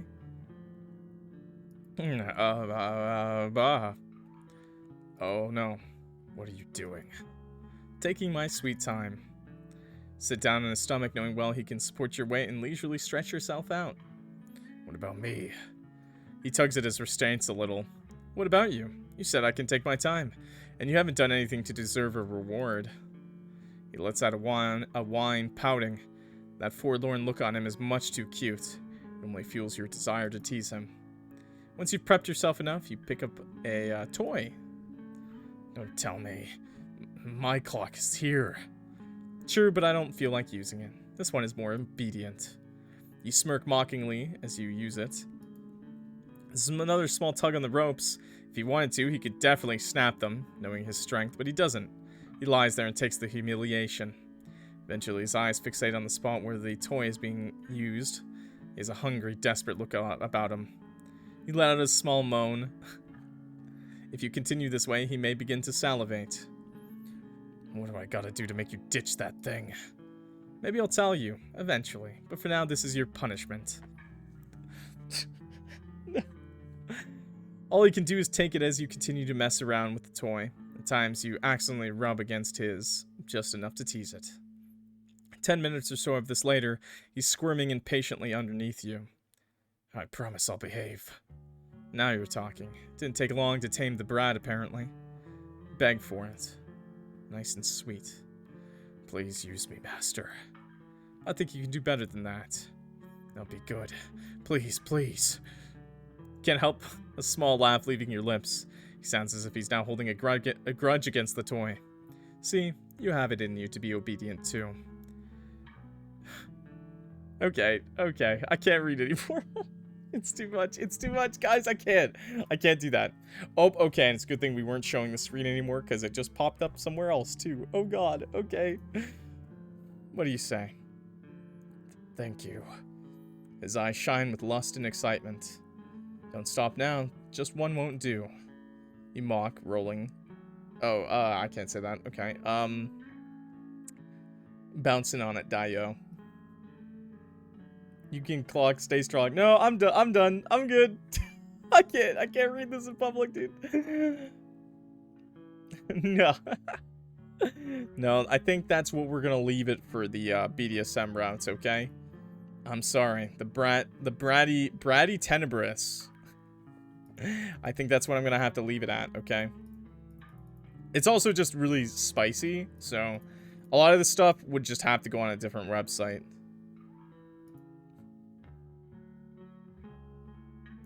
I just saw something. Okay. Oh, okay. Okay, Tenebris crawls into your embrace soon after. Okay, I think we're okay. Fingers glide through his hair. He reaches for the water and chocolate bar he'd prepared in advance. How was it? Did it meet your expectations? It was amazing. We could do it again in the future, right? Sure, we can talk about a long-term dynamic next time if you want.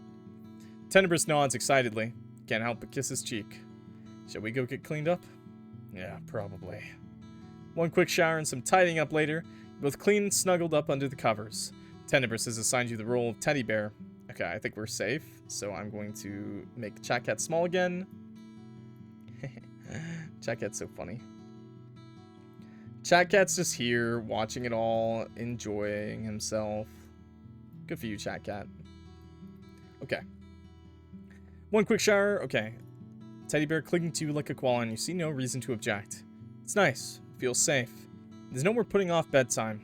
As soon as the lights are off, your eyelids feel heavy. Somewhere in the background as you're drifting off, you hear a soft whisper. I think I love you. Oh. Oh, but then this happens again. Okay, so then we fell asleep.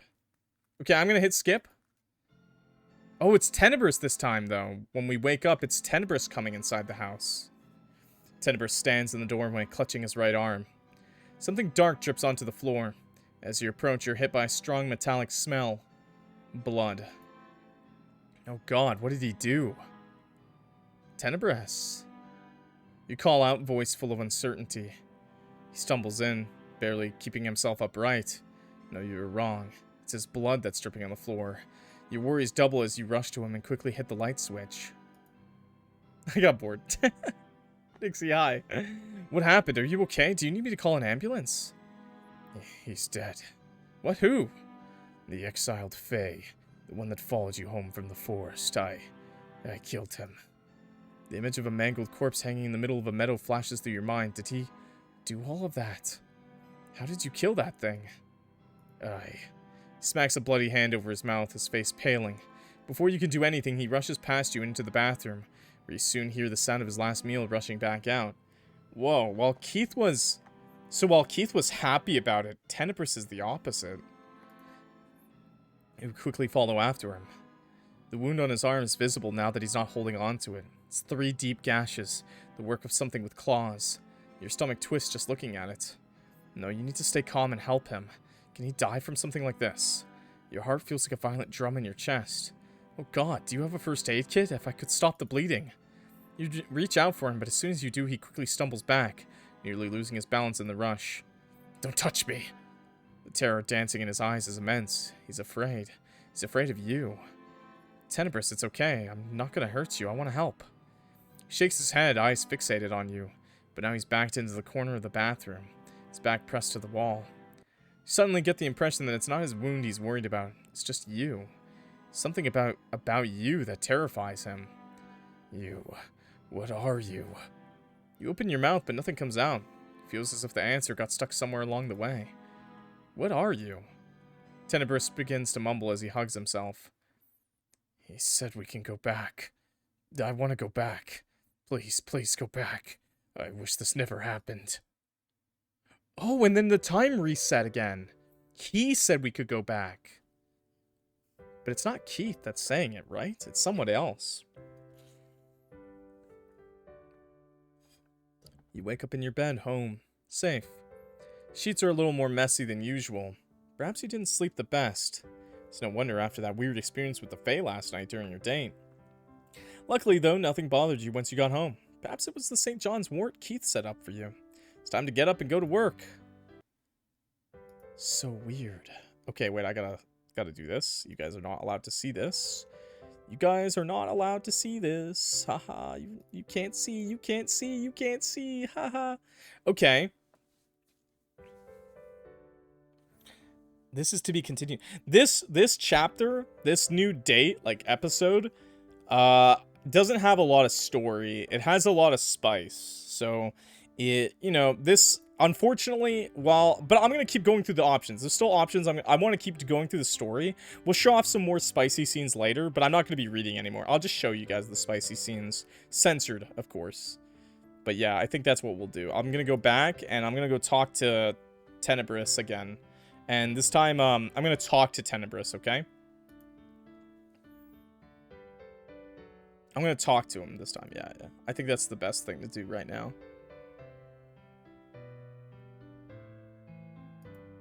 Yes. Maybe we can just talk, yeah. Okay, yeah. I want to talk to him, because, you know, while I don't mind showing you guys the spicy scenes, I do want to know what's going on with the story. And while... So, Keith and Tenebris obviously had very different reactions, but they both want to kill the Fae, for sure. I'm just curious on what the Fae does to them.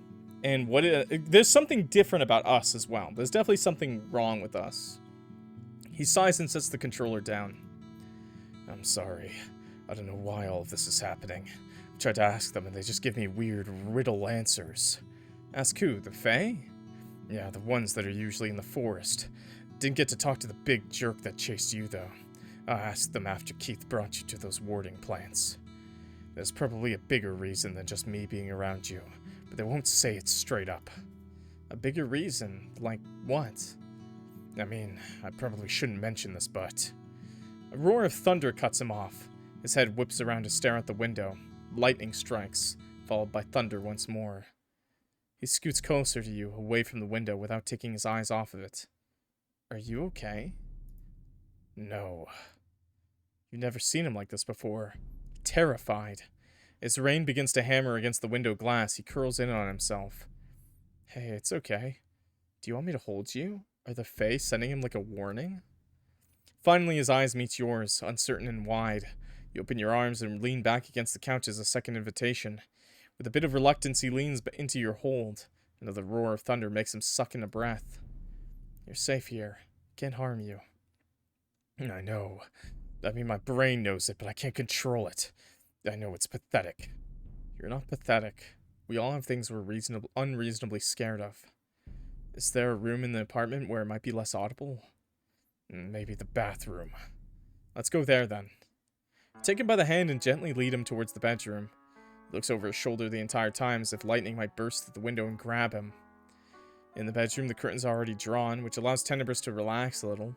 The effect is quickly erased as soon as he hears thunder again. Why don't we put on some music? That's actually not a bad idea. He takes out his phone and scrolls through it for a moment, still glued to your side. Eventually finds what he's looking for. An old rock song starts playing as loud as his phone can manage. There. Now you can't see or hear it anymore. I'm starting to see a loop with you and Femboy's Clockman. Well, that looks more like a... I mean, right now, this is more like... You know, he's less of a femboy and more of like a... I don't want to say monster, but he's definitely not human. But also, just if you know anything about the history of my channel, man... Yeah, I would say he's definitely twink. He's like... monster, demon, twink. Technically, the word is fae, but if I'm being honest, he doesn't look like a fairy, so... And I know fays don't have to look like fairies, but that's just what people associate them with. So he looks like a...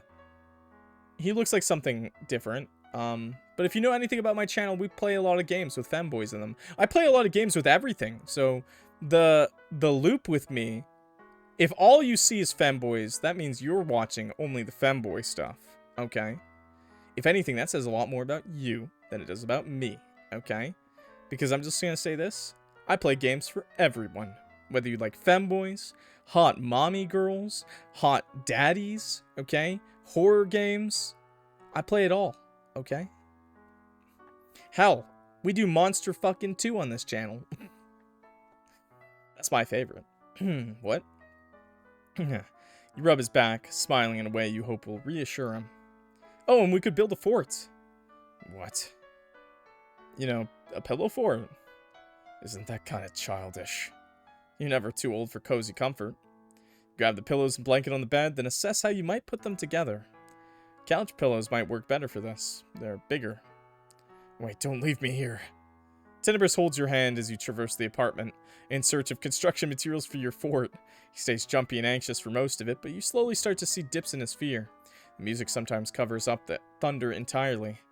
By the time you start building your little tent, he manages to leave your side for a moment and prop up a few pillows himself. It's quite the impressive pillow fort once it's finished.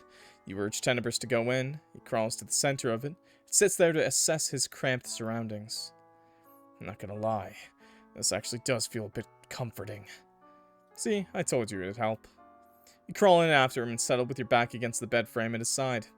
In your rush to make him feel better, you'd forgotten about your own fears and worries. Could be another reason the Fae are tormenting you. Those words swim through your mind as you lean against his shoulder.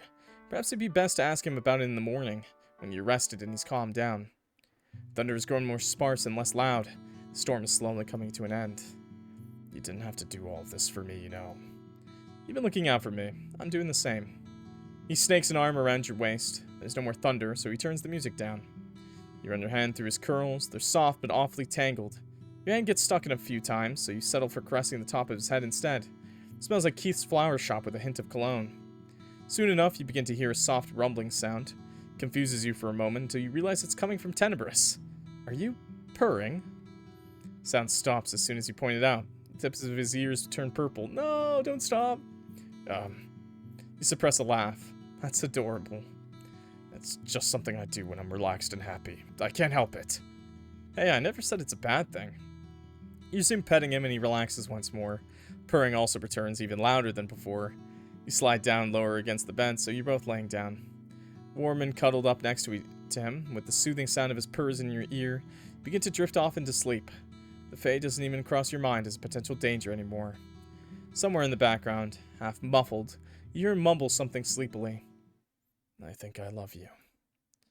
Okay, is this the same? Did I just hit skip? It is the same. Okay, okay. So that's the same. So I don't think we'll get any more information out of Tenebris.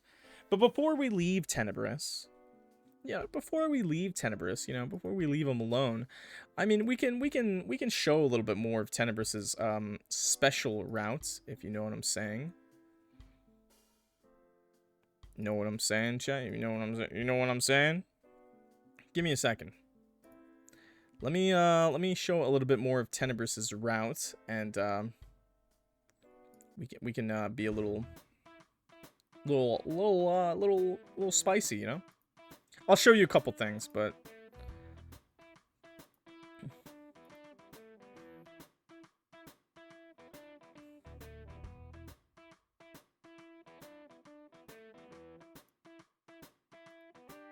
master.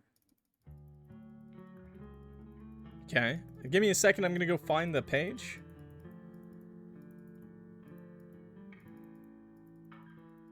This time we're gonna top him. Hell yeah. Give me a second. I gotta get to that point. Oh my lord. I don't know if I can find a way to show this. Oh my god. Okay. Okay. Okay. Okay. Oh god. Okay. Yeah. Yeah, there we go. Okay. Perfect. Yeah, we can show this. Yeah, we can show this. What's happening here? What's happening? Ah! Oh god. Okay. That's all you get. That's the sneak peek you get, okay? Please download the game yourself, okay? Or check out some people's Patreons and stuff. Yeah. Hey, yo. What the hell is happening? You don't need to know, okay, chat? Please download this for yourselves. I cannot read this to you. I've used up all my reserves of spiciness. Okay? I've used up all my reserves. But now I just wanted to show you one more little scene, But I'm going to do safer work Keith now, because I do want to see what Keith has to say when you I want to see Keith, but I want to tell everything. I'm gonna confess to Keith this time, okay? Been strong today, King. Thank you. Well, also I'm worried about being banned, so that's also a thing. Let's get rid of this one. Clock dab and Chat Cats. Chat Cat's such a freaking trooper, man. Look at him. Look at him, chat. My trooper. My king. Chat Cat has seen some things today, okay? Chat Cat has seen some things today. Okay, let's confide in Keith. It wanted to hurt me. I don't know why it stopped, but I thought I was gonna die. It sounds so angry. Let's go for a hug, too. Ask for a hug. Clench your fist to force the trembling to stop, but you don't manage to stop the long sigh that follows. Can I have a hug? Keith opens his arms to you. You're engulfed in the smell of flower perfume, old books, and pencil shavings. He's warm and his shirt feels soft. It's a comforting haven. Stay like that for a while. He caresses your hair and rests his cheek on top of your head. It's going to be okay. We're not going to let it near you again, I promise. You're not alone anymore. His words soothe you, allowing you to finally relax. By the time you pull away, you feel much better. He manages an encouraging little smile. Oh? Oh, and then it just goes back to the same. When are you going to play Date Everything again? Maybe tomorrow or the day after. I'm not sure yet. It's going to be more sporadic, though, for sure now. This is still the same, so we're going to skip ahead. Wash it off. Get over to the sink and wash it off. Nothing else you wanted to add? No, it's perfect. If that's what the head chef says, then let it be so. Two of you finish preparing everything. Keith refuses to let you help set the table, so you're stuck watching him do it while seated at the table.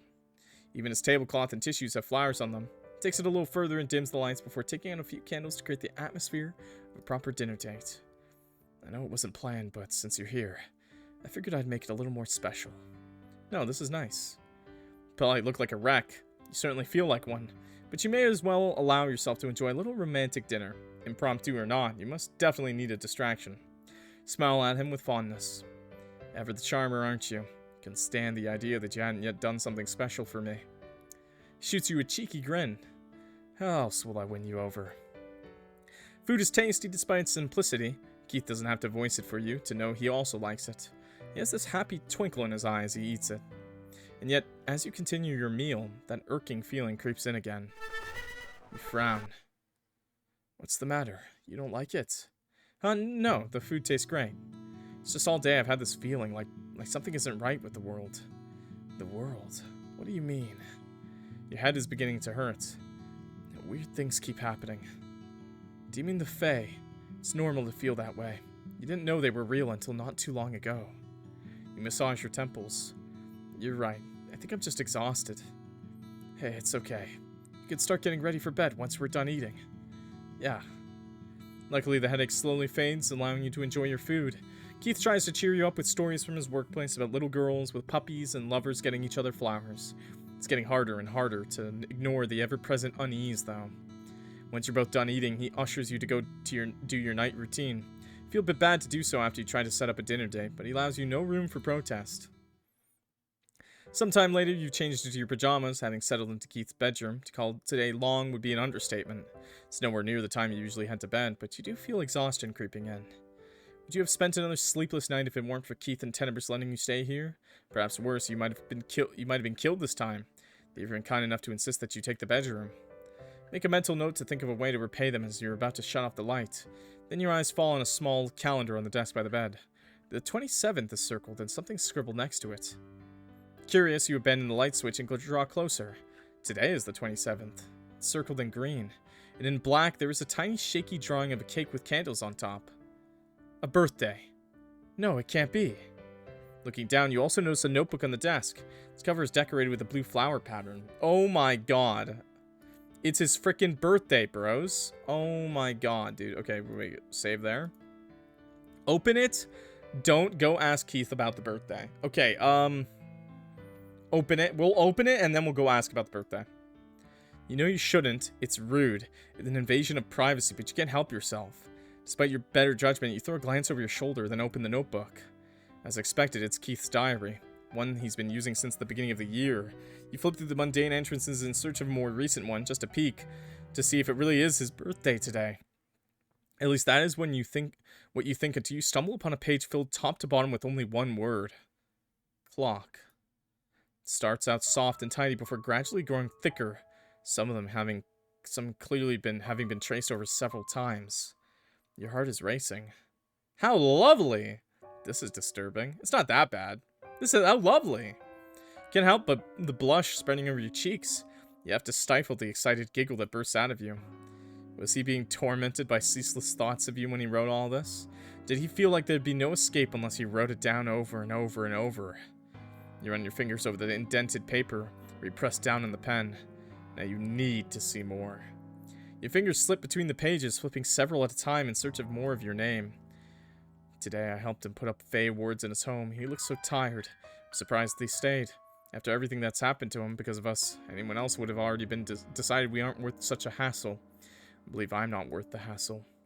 Though lately, Tenebris has been telling me he thinks the Fae may have another reason for targeting Clock, but they wouldn't tell him when he asked. Has Clock done something to anger them in the past? If not him, perhaps a relative. Lore! Debts and offenses tend to transfer over, but I feel that it is rude to ask if that is the case. It may sound like I'm trying to shift the blame from us. I don't want to see him upset anymore. I wonder if there's anything more I can do other than the warrants. My days have been so much brighter since we met him. Clock is on my mind all the time, and yet all we brought him is suffering. It isn't fair. We planned another date together. I hope I can make him happy. Oh, this sweet boy and his selfless attitude. If you could squeeze the life out of him, it wouldn't be enough to show your adoration. Turn the page. I bought a new orchid today. I know I shouldn't have, but when I saw it at the store, I couldn't help myself. It's like it was calling for me. Perhaps I'll put it in the kitchen. The light there isn't too bright. I think I'll name it Clock. Time seems to stop for a moment as you stare at the page. The flower in the kitchen. He named it after you. You're not supposed to be here. You look down at yourself. Your skin is dark gray. You drop the notebook as your hands begin to shake uncontrollably. What is happening? Why is it happening? Why are you not meant to be here? Where is here? Who are you? You're in bed, warm and snug beneath the covers. Lights turned off. It's been a long day. You are safe here. You feel safe here. Nothing can touch you. You fall asleep. Okay, I'm gonna hit skip just to see what happens. Okay, so Keith still went and killed them. The exiled one in this one. Okay. Okay, this time I'm just gonna talk to Keith. This time don't go ask Keith about the birthday. That's what I'm gonna do this time. Crazy though. Make your way back into the living room where Keith is sitting on the couch reading a book. He looks up when he hears you approaching. What's the matter? Did you need something? I have a question, which may sound odd, but I feel like it'll keep me up if I don't ask. Today wouldn't happen to be your birthday, would it? The shock on his face is immediately evident. He bookmarks his page and sets the book aside. How did you find that out? I just noticed a calendar on your desk. The 27th of October was circled. There was a little cake drawn next to it. Hi, Noli. He smacks his forehead, sighing. Of course he drew a cake, and of course I forgot about it. So it's true then. Why didn't you tell me? We could have celebrated somehow. You were scared and stressed, and you needed support. I didn't want you forcing yourself to focus on me. He's so sweet, you just want to kiss him. You feel sad and guilty, you feel grateful. He's so sweet, you just want to kiss him. That one. To go this far and just to make sure you're comfortable and reassured. You're not sure anyone else has ever done such a thing for you. Unable to contain your adoration, you throw your arms around him and squeeze him tight before planting a noisy kiss on his cheek. You big dummy, you didn't have to go so far just for me. I mean, it was no trouble. Yeah, it was. Your birthday is supposed to be about you. If you could have spent your birthday however you liked, what would you have done? Does this matter? I mean, it's been nice spending half of it with you. Yes, it does. Alright, well, I would have been happy to simply spend it with people I care about. Maybe while doing something fun, like visiting a beautiful place. What about right now? How would you like to celebrate it now? Now, but you're tired and the day is over. We don't need to... It doesn't feel right or fair to not celebrate at all. At least ask me for something. Anything. He stares at you conflicted, then with a sigh he finally gives in. I suppose we could stay up a bit longer and chat. I would love to know more about you. We can do that, and I'm not letting you sleep on the couch. Before he begins to protest, you grab him by the wrist and drag him towards the bedroom. Sit. Get comfy. Climb in bed and pat the spot next to you as if this is your room and not his.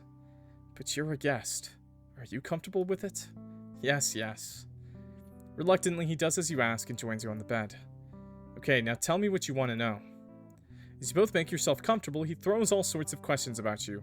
What is your favorite place to go to when you want some quality time with yourself? Is there a hobby you've always wanted to try? If money wasn't a problem, is there somewhere you'd love to visit? Then gradually they become more personal. If you could turn back time and erase an event from your past, what would it be? Have you lost friends that you wish you still had? Is there one thing you can never forgive someone for? You answer them all one by one. Some of them evolve into entire conversations. Others you try to answer jokingly, just to hear him laugh. You even succeed a few times. Eventually, as you are starting to drift off into the lands of dreams, you feel a pair of lips press against your forehead. Sweet dreams, my love. Oh, and that just ends into sleep. And he still ends up doing the thing. Wow! Okay, I'm stretching. Ugh. Wow, that is... Okay. Wow, I feel bad that it was his birthday. I feel bad that it was his birthday, chat. Wow, that is bad. I'm gonna do this. Now, I think I'm gonna leave it here. I don't want to show all the spicy art, obviously. I don't want to do that. But I think for now, I'm not going to go for all endings. Yeah, okay. I'm going to leave it like that. I'm going to leave it like that. We got the to be continued.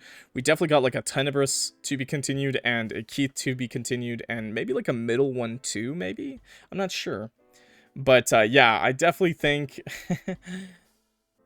Well, actually, let me try one thing, actually. There was one thing, actually, that I didn't do, I think. Okay. Okay, 1 second.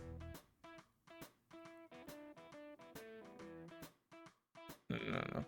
Okay, wait. Give me a second. Give me a moment of your time. Yes, load this. Ask for him. Okay, skip.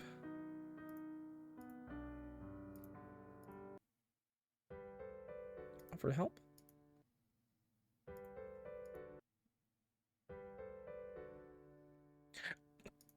Okay, I'm going to show this. So this is where I called for Tenebris, but then offered to help Keith in the kitchen. And now we're done. It was all the same. It just skipped. Sometime later, you changed into your pajamas. Having settled into Keith's bedroom to call it today long would be an understatement. Okay. Would you have spent another sleepless night if it weren't for Keith and Tenebris letting you stay here? Perhaps worse, you might have been killed this time. They've been kind enough to insist you use the bedroom. And then there's a knock on your door. Come in. Tenebris' head pops in. What's up? Hey, would you want to join me on the roof to watch the stars? If you aren't too tired. Oh, lovely. He's oddly fidgety for such an innocent request. You consider it. It isn't that late. Although you are tired. You did tell Tenebris you'd spend time with him. That does sound kind of nice. After putting on your coat and shoes, you follow Tenebris out of the apartment and up several flights of stairs. Eventually, you reach the rooftop. But now his arm is twitching oddly and his entire posture is stiff, as if he's trying to hold something back. Tenebris, you doing okay? Instead of answering you, Tenebris shakes his head furiously and suddenly grabs you by the arm to drag you over by the edge. Whoa, what are you doing? He must realize this looks like he's trying to throw you over the edge out of nowhere and quickly lets go of your arm. Sorry, didn't mean to be forceful. I forget my own strength sometimes. Are you not going to explain what's going on? I gotta tell you something, and Keith's trying to stop me. Just sit with me. He sits down on the low concrete railing. You follow suit, confused. Okay. What do you want to tell me? Why does it need to be here? Ask me when is Keith's birthday? Huh? Why? Just ask me. Okay, when is Keith's birthday? On the 27th of October. You mean today? No, whatever you do, don't let him run away. Before you can inquire further, his features change and Keith is suddenly sitting in front of you instead. How about we go discuss this downstairs? He tries to stand up, but you quickly grab his wrist and force him to stay seated. No, explain it here. He looks at you and then at the floor, then finally he stares up at the sky and sighs. I always thought I was the cunning one. I guess he still manages to surprise me sometimes. I didn't want you to know, because you were scared and upset. I didn't want you to put me first in such a situation. You needed someone to be there for you. But what about you? Didn't you have plans? Weren't you going to celebrate in some way? He chuckles and shakes his head. I already celebrated before you arrived. My parents called. We talked for about an hour. I got to see them through the camera. They also sent me a cake this morning. Oh, do your parents live far away? He pauses, chewing on his lip before continuing. No, they live in this town. What? Then why didn't they visit in person then? Because they're afraid of us. The sight of us brings back memories that are better left hidden away. Oh, wow, this is really sad. I'm really glad we saw this. I know some would call them bad parents for it, but regular parents haven't seen what they've seen. You only caught a glimpse of it the other day with the Fae from the forest. You're not sure what to say. How lonely and awful it must be to know you terrify your own family, and yet Keith relieves them of any blame. You take his hand into yours and squeeze it ever so slightly. I haven't known you very long, so I could be drawing the wrong conclusion, but from what I do know, I've noticed one thing about you. You're too kind for your own good. I'll just say this, you know, I don't want to blame his parents, but, like, we also don't know how he was like in the past, too, you know. He's mentioned it, right? Those parents might have seen some stuff. The fact that they call is still really, like, the fact that they're not cut off completely is still nice. He smiles bitterly and squeezes your hand in turn. Also, they still are learning. Like, they're still learning how to deal with the Fae and stuff. If I hadn't insisted you were going to make dinner based on what I liked, weren't you? On your birthday? And you were going to sleep on the couch. He shrinks a little at your scrutiny. I didn't mind doing all that. That can't be true. Why do you always put other people before yourself? It's dark, so you never saw them forming, but they suddenly glimmer as a car passes by below you, tears trailing down his cheeks. Because I'm tired of being alone and forgotten. I know being around us is hard, so I'm just trying to make up for it, so you won't leave like everyone else. But that's really sad, though. Your heart breaks a little at his words. For how long has he been this way, neglecting himself in his attempt to keep people around? He lets out a small yelp as you pull him into your embrace. He always puts up such a good front with cheerful smiles and polite words. Upon meeting him briefly, you might think he hasn't got a care in the world. That is, his worries stop at disgruntled customers and flower arrangements. The shop and flowers he seems to adore so much, also an agent in his loneliness. He aids lovers, families, and friends in putting together gifts for each other every day. His tears dampen your shirt. Trembling arms return to your embrace as a few quiet sobs trail out of him. For once you feel like you're seeing the real Keith, not the perfect persona he uses to shield himself all the time. You see the lonely man desperate to be loved and ready to tear himself apart for it. I'm not going anywhere. I'll be here. So next year, let me celebrate your birthday with you. His grip on you tightens. I'd love that. Stay like that for a bit, holding each other under the stars, till his sniffles die out and his tears begin to dry. Then he finally pulls away. Sorry, I didn't mean to have a whole meltdown. The stars just make us emotional for some reason. You don't need to apologize. Glad you told me about this. He smiles a little, rubbing his neck bashfully. We should head back down. You were supposed to go to bed. You're not sleeping on the couch. Are you sure? If you're not comfortable, we'll both sleep in the bed. Okay. Make your way back to the apartment and to Keith's bedroom. There you drag him under the covers with you as promised. He lets a giggle as you cuddle up to him. You've made my birthday much happier. Thank you. I'm gonna blow you away next year then. Literally and figuratively. I don't doubt that. Can I see Tenebris for a few minutes? You can come right back out after, I promise. For once he shows no restraint or displeasure as he nods. Alright. His skin turns blue, giving way to Tenebris. What's up? I wanted to say I'm proud of you for going through all that effort to tell me about today. You could have simply hugged me to yourself. Nah, it was no big deal. Besides, you'll make it up to me, won't ya? Shoots you a cheeky grin. If you continue being good, maybe I will. You pull him close to press a kiss against his cheek. Then as you pull away, you ruffle his hair. Then give Keith back. He wears a self-satisfied smile as he fades off. Now you have to kiss me too. You laugh. Alright, come here. As requested, another kiss is delivered. This time on his forehead, and then another on his nose. You get an extra, since it's your special day. He giggles again. You're about to say something else when you're interrupted by a yawn. Keith turns the light off. Get some rest, dear. He slides in close to you, nearly touching, but not quite. Good night, Keith. Happy birthday. There are no more worries of Fae or odd happenings as you drift off to sleep. All of that seems far away now. There's only the smell of flowers and a pair of lips against your temple. Sweet dreams, my love.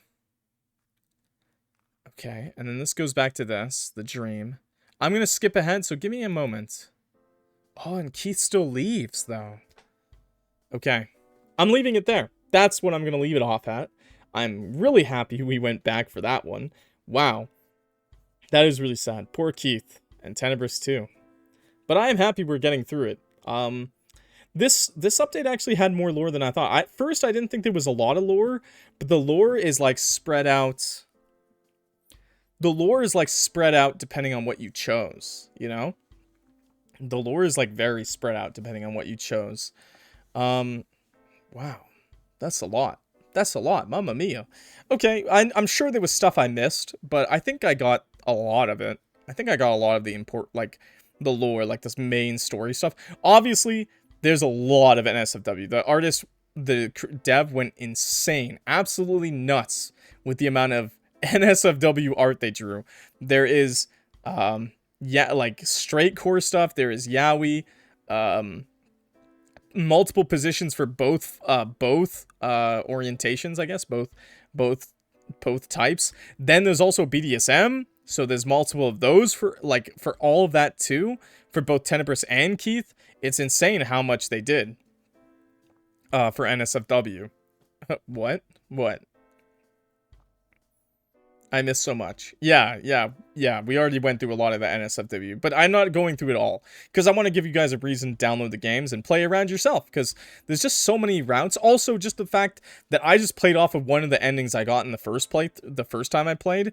I'm pretty sure this game works on a point system, so I'm sure there's even different stuff depending on what you did leading up until this day. I just did this day, like, just fresh, just off of one ending. So I didn't play around with the point system to see what else we could have gotten. Maybe there's endings, maybe there's more endings, you know? I didn't even check to see if there was any endings that you could hit in this, honestly. I'm not gonna keep going because we've already been playing for a few hours. And like I said, I want to leave you guys with actual reason to play the game, okay? A lot of, so 15 erotic scenes, 6 of which are hidden BDSM scenes. Variations on genitalia, fluff scenes, 1 for Keith, 1 for Tenebris, and 1 for both. So I guess we missed the fluff scene for both. Updated sprites, backgrounds, main menu arts. Just insane. The developer went insane with this. There's probably at least still a couple of hours of content that I missed. So play it yourself, you know? I'm sure someone will post a video or something. I'm sure someone will post a video on the internet to go watch it to see it all. But I actually highly recommend playing the game for yourself. If you have a computer, a laptop, whatever that you can play this on, I definitely recommend it because there's a lot of spicy stuff that you might want to see specifically tailored to you, and there's also a lot of lore. Like I really like I say lore. I should say plot, story, background story. You know, there's so much going on in this game, and I love that. I love learning about the Fae and what's wrong with us. Like, what the hell is wrong with... Are we possessed?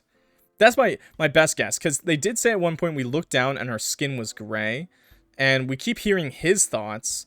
Like, we keep hearing Keith's thoughts. But we don't hear Tenebris. We hear Keith's thoughts, though. Which is very odd. Because they're both in his mind. Tenebris... Like, they talk to each other in his mind. But we're only hearing Keith's thoughts. So, I don't know... what's happening. Maybe we're forming like a bond with Tenebris, maybe, but I'm not sure. I'm not sure, really. And I also have the guy in our sock made us. There could be, yeah, the other Fae could have totally possessed us or is in our, is following us still, and they killed them, but we saw a dream of it happening. So there's definitely more to meet the eye with our character.